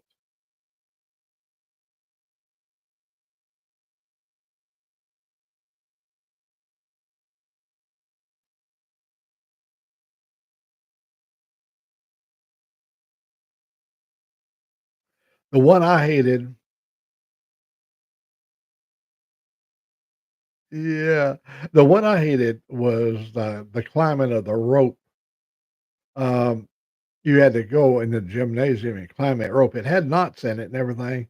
Oh man, just you'd be going up through there and um, knowing everybody was watching you. One mistake and you come back down to the floor and the coach would be on you in a heartbeat.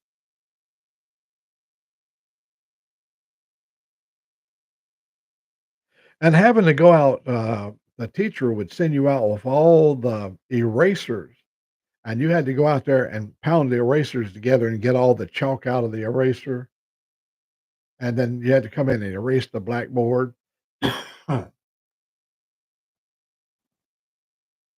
Yeah, there was a lot of things that they done to you back in the day,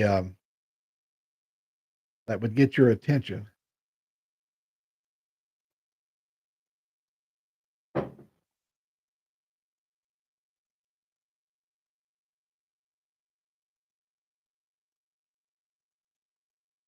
Oh, yeah, that's right. That's right, you brought up a good one right there. The circle with the penny, you had to hold that, and you'd oh my god. Yep.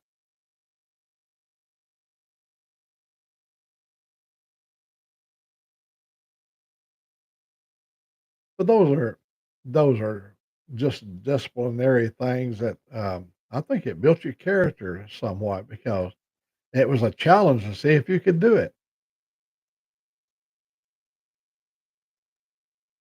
Yeah, and having to go up there, and write on the blackboard, "I was bad today. I was bad today. I was bad today. I was bad today," over and over and over, or whatever she instructed you to write, you had to write it.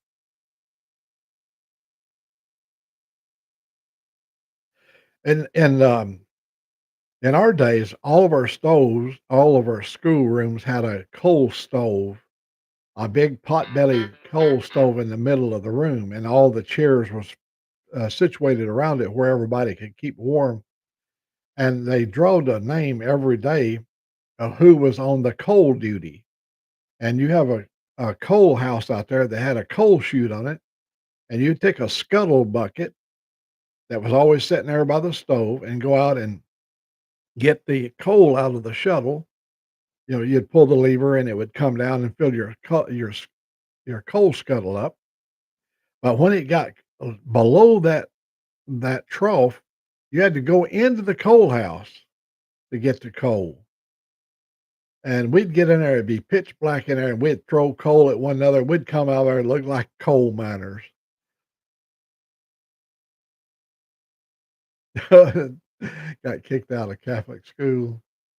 Them they could be rough. I mean, I've heard a lot of war stories about the kids that the nuns could be pretty serious.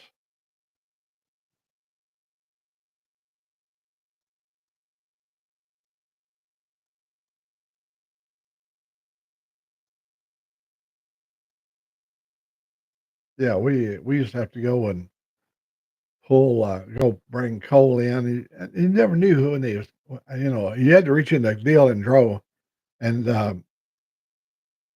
they had somebody to come up there and draw a name. Whoever the name was drawed out, that was the one that had to bring the coal in for that classroom.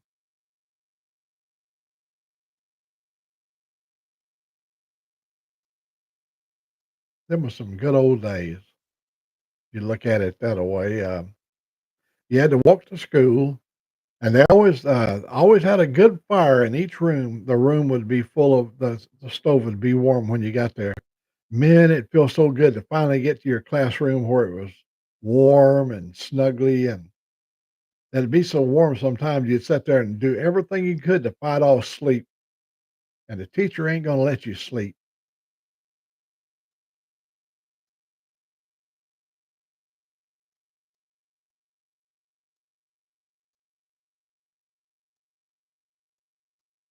Well, I already know what we're gonna have for lunch today.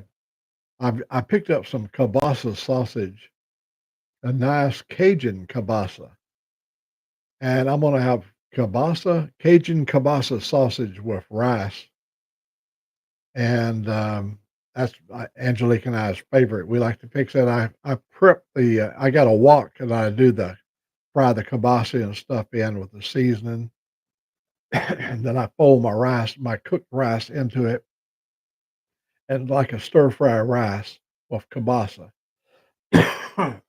Excuse me.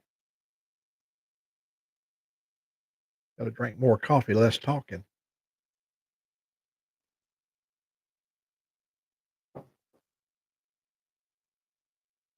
Anybody have any questions for old Mac? Anything that you wanna ask, we'll try to provide you with an answer. Um, about cars? Anything about cars? I have a good inventory of cars, trucks. I spent 6 years over the road driving a big rig. After I retired, one year I was a rocket scientist, and the next year I was a truck driver. Born in Jefferson County, which is in the very center of the state, and went away for 40 years and came back, and now I live in Cullman County, which is 40 miles north of Birmingham, and, that's where we live today, and that's right off I-65 going north, um, north central Alabama. Cullman is an old German community, and, it has a lot of old German heritage here, a lot of good old family value ways. We have a lot of Amish people. We do all of our shop. We buy our cakes and pies and stuff from the Amish people. If we don't make our own, we buy it from the Amish people. We buy our candy from the Amish. We even go and have lunch at the restaurant. They have a restaurant in Danville, Alabama. It's called the Old Cook Stove. I love to go to the Old Cook Stove. The Amish people are really clean. They cook, they season their food. It's old German style food, and it's so good. Buddy, I know you can go out and do the best video in the world, but then you have to compile it. You have to put it together the way you got a time frame you're trying to fit everything in, and it has to be done. No matter how long you put it off, it's still going to have to be done. But I'm going to tell you this: I appreciate you coming over and spending some time with old Mac and the crew here. They love you too.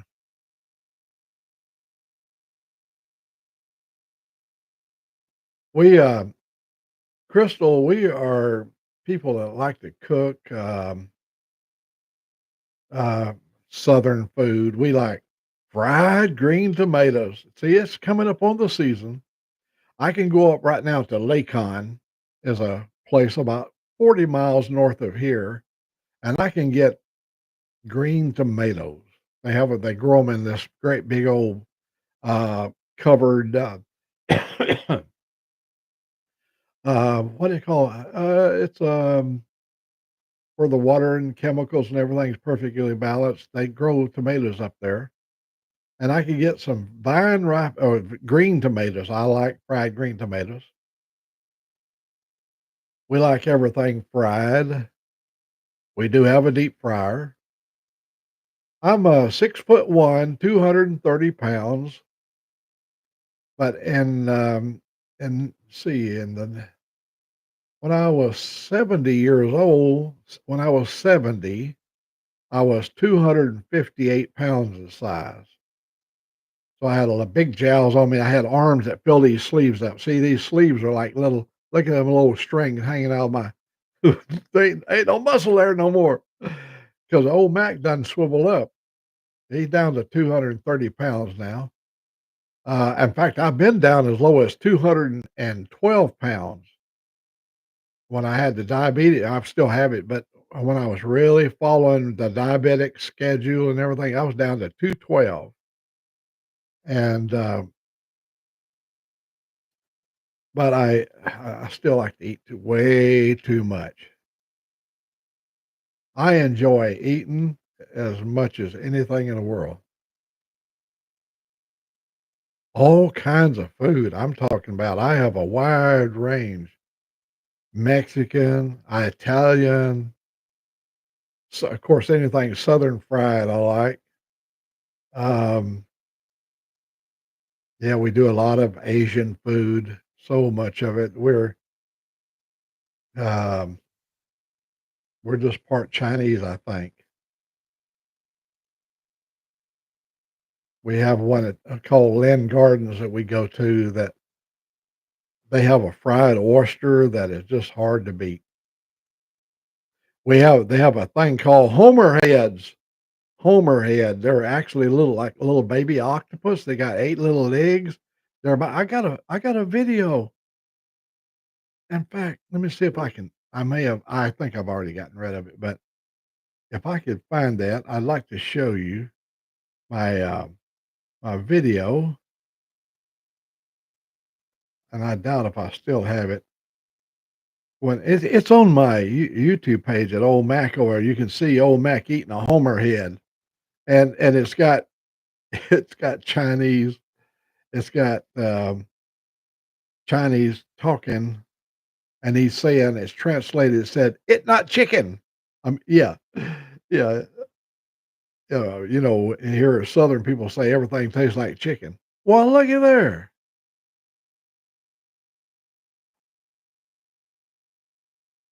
Oh man, are you down under the weather, buddy? Dave's channel. He's a bit under the weather, I guess. Dave, tell us about what's going on, buddy.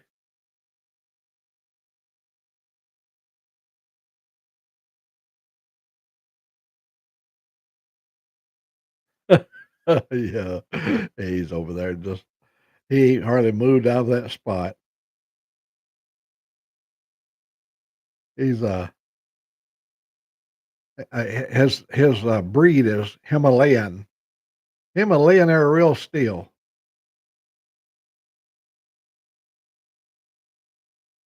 I was trying to find the movie I was gonna show, when I was eating my Homer head up there at the Chinese restaurant.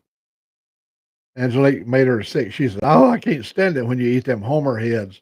I had his head in my mouth and his tentacles were hanging out of my lips, and little old tentacle, little old legs moving around and everything.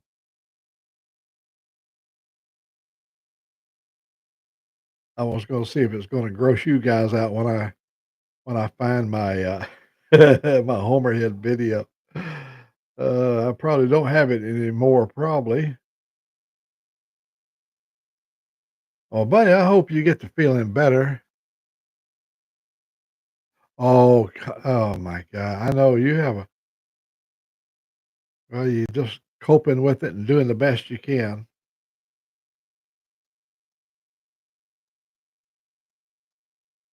Oh, look at this.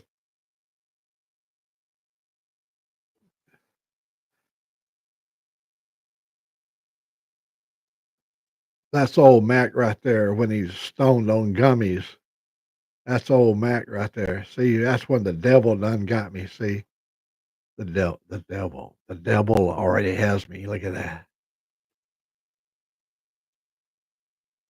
Oh, come on, focus, you little devil. uh, oh, that'll make you sick. There's so much moving around. I can't make it focus. Get in there and focus. There it is. There it is. Yo, what's happening? That'll scare anybody away. Don't let the devil get you.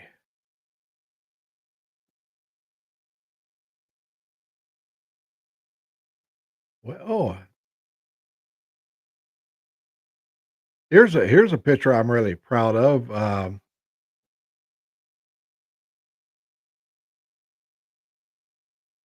Do you recognize them guys right here?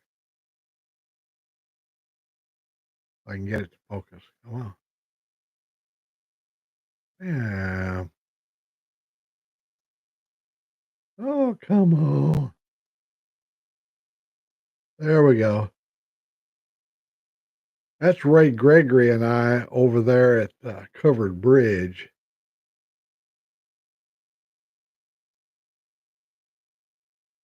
Yeah, that's us over at the Covered Bridge. Look like two old hillbillies, don't we? Two old hillbillies.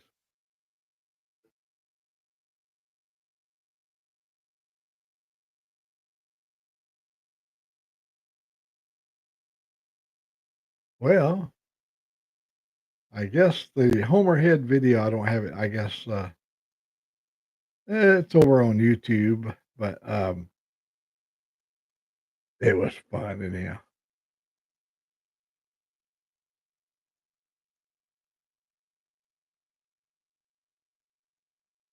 Look at this is when when old Mac was in the great Northwest,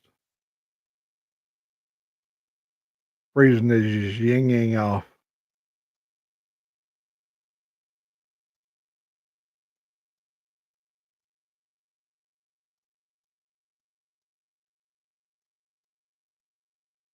Now, having a beard, either you got it, or you don't have it. It's in your genes. Our beard growing is was so deeply ingrained in our family. Here is here's a picture of my younger sister.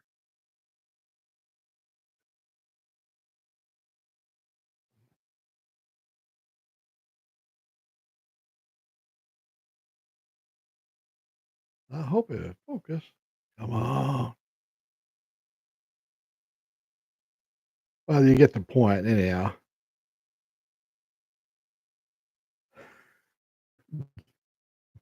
Yeah. Yeah, she had to put a little nair on her hair.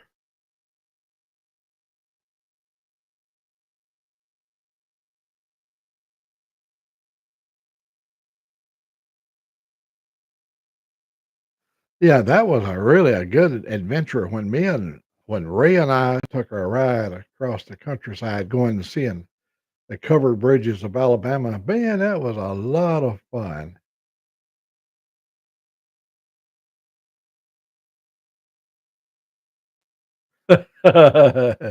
She was having a snot day.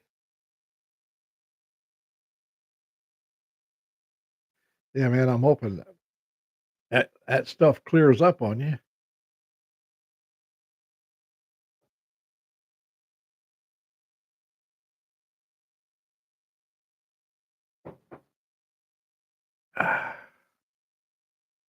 That was my sister Joyce when we was up in Washington. When I cut my beard, we got some of that, made her a mustache out of what we cut off my beard. You remember she as soon as we got there, she started to cut my beard and my hair off.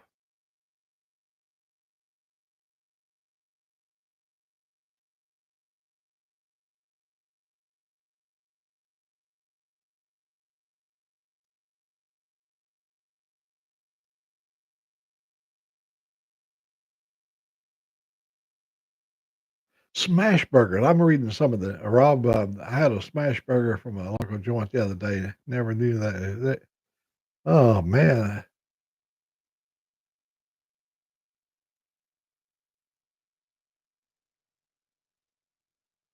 Oh man. That's right. It is so easy for us to forget the time difference between here and Australia. But I'm hoping you get a chance to get some rest before morning. I got up this morning at 5 o'clock, and then I went back and laid back down, and I went into a deep sleep, and it was such a oh my gosh, it was a really tremendous dream. I dreamed that I was my age I am now, but I was back at the company, and it was like old homecoming. Everybody that I met there was the young people I knew from that period of time, and it was so much fun. We was all sorting our IDs out. You have a lot of different IDs in the company depending on what kind of skill set you bring. Your badge has different color coding. Each color bar means something different, and if you learn to read all the colors, you can tell what organization the guy's from, and there's some real prestigious organization like the experimental organization. That's the one to be in because you don't have any guidelines. You have a direction they want you to go in, but they let your creativities flow and the foundation of the project that you're going to be on, and it's a lot of fun.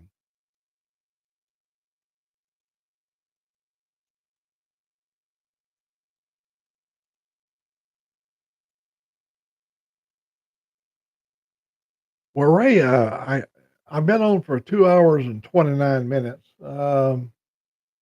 I could go ahead and wind this thing down so you could go get you some rest. And I appreciate everybody coming over this morning after Motobomb. After we did Motobomb over there, he had to go in early. Then we fired this thing off and just had some fun with friends and neighbors.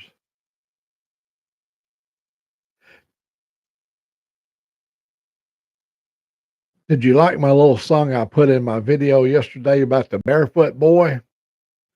Because I can imagine, and over there in probably some of the areas of the outback, the boys they walked barefooted there a lot too. I mean, I think it was a period of time almost everybody enjoyed walking barefooted. And with my video yesterday, I tried to capture some of the things that went on during that period of time when walking barefooted was a way of life.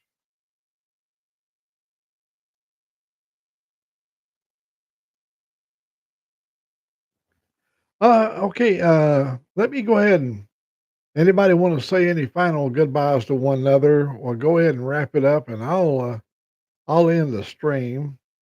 It's been 2 hours 31 minutes, so it gives everybody a chance to go to the bathroom and get ready to really take on the rest of the day. But I want to thank everyone that came over and spent some time with me this morning, and we we've enjoyed having you here with us. Me and Colton, and Theo's laying right over there on another blanket. He's on his bed over there. He hadn't moved out of that spot either. But I need to open the back door and let them boys run for a little while. Let them go do their boy stuff. So everybody have a good day. Um, Tomorrow's Hump Day. Riding with Ray Ray will be on tomorrow. We always look forward to riding with Ray Ray on Wednesday. And we'll see y'all tomorrow morning over on the Motorbomb Show. We're going to have coffee together tomorrow, if the good Lord's willing. I intend to try to be all up in the house there having me some coffee. So, with that, we'll say bye bye, sayonara, so long, God bless you. And know this for a fact, Old Mac loves you.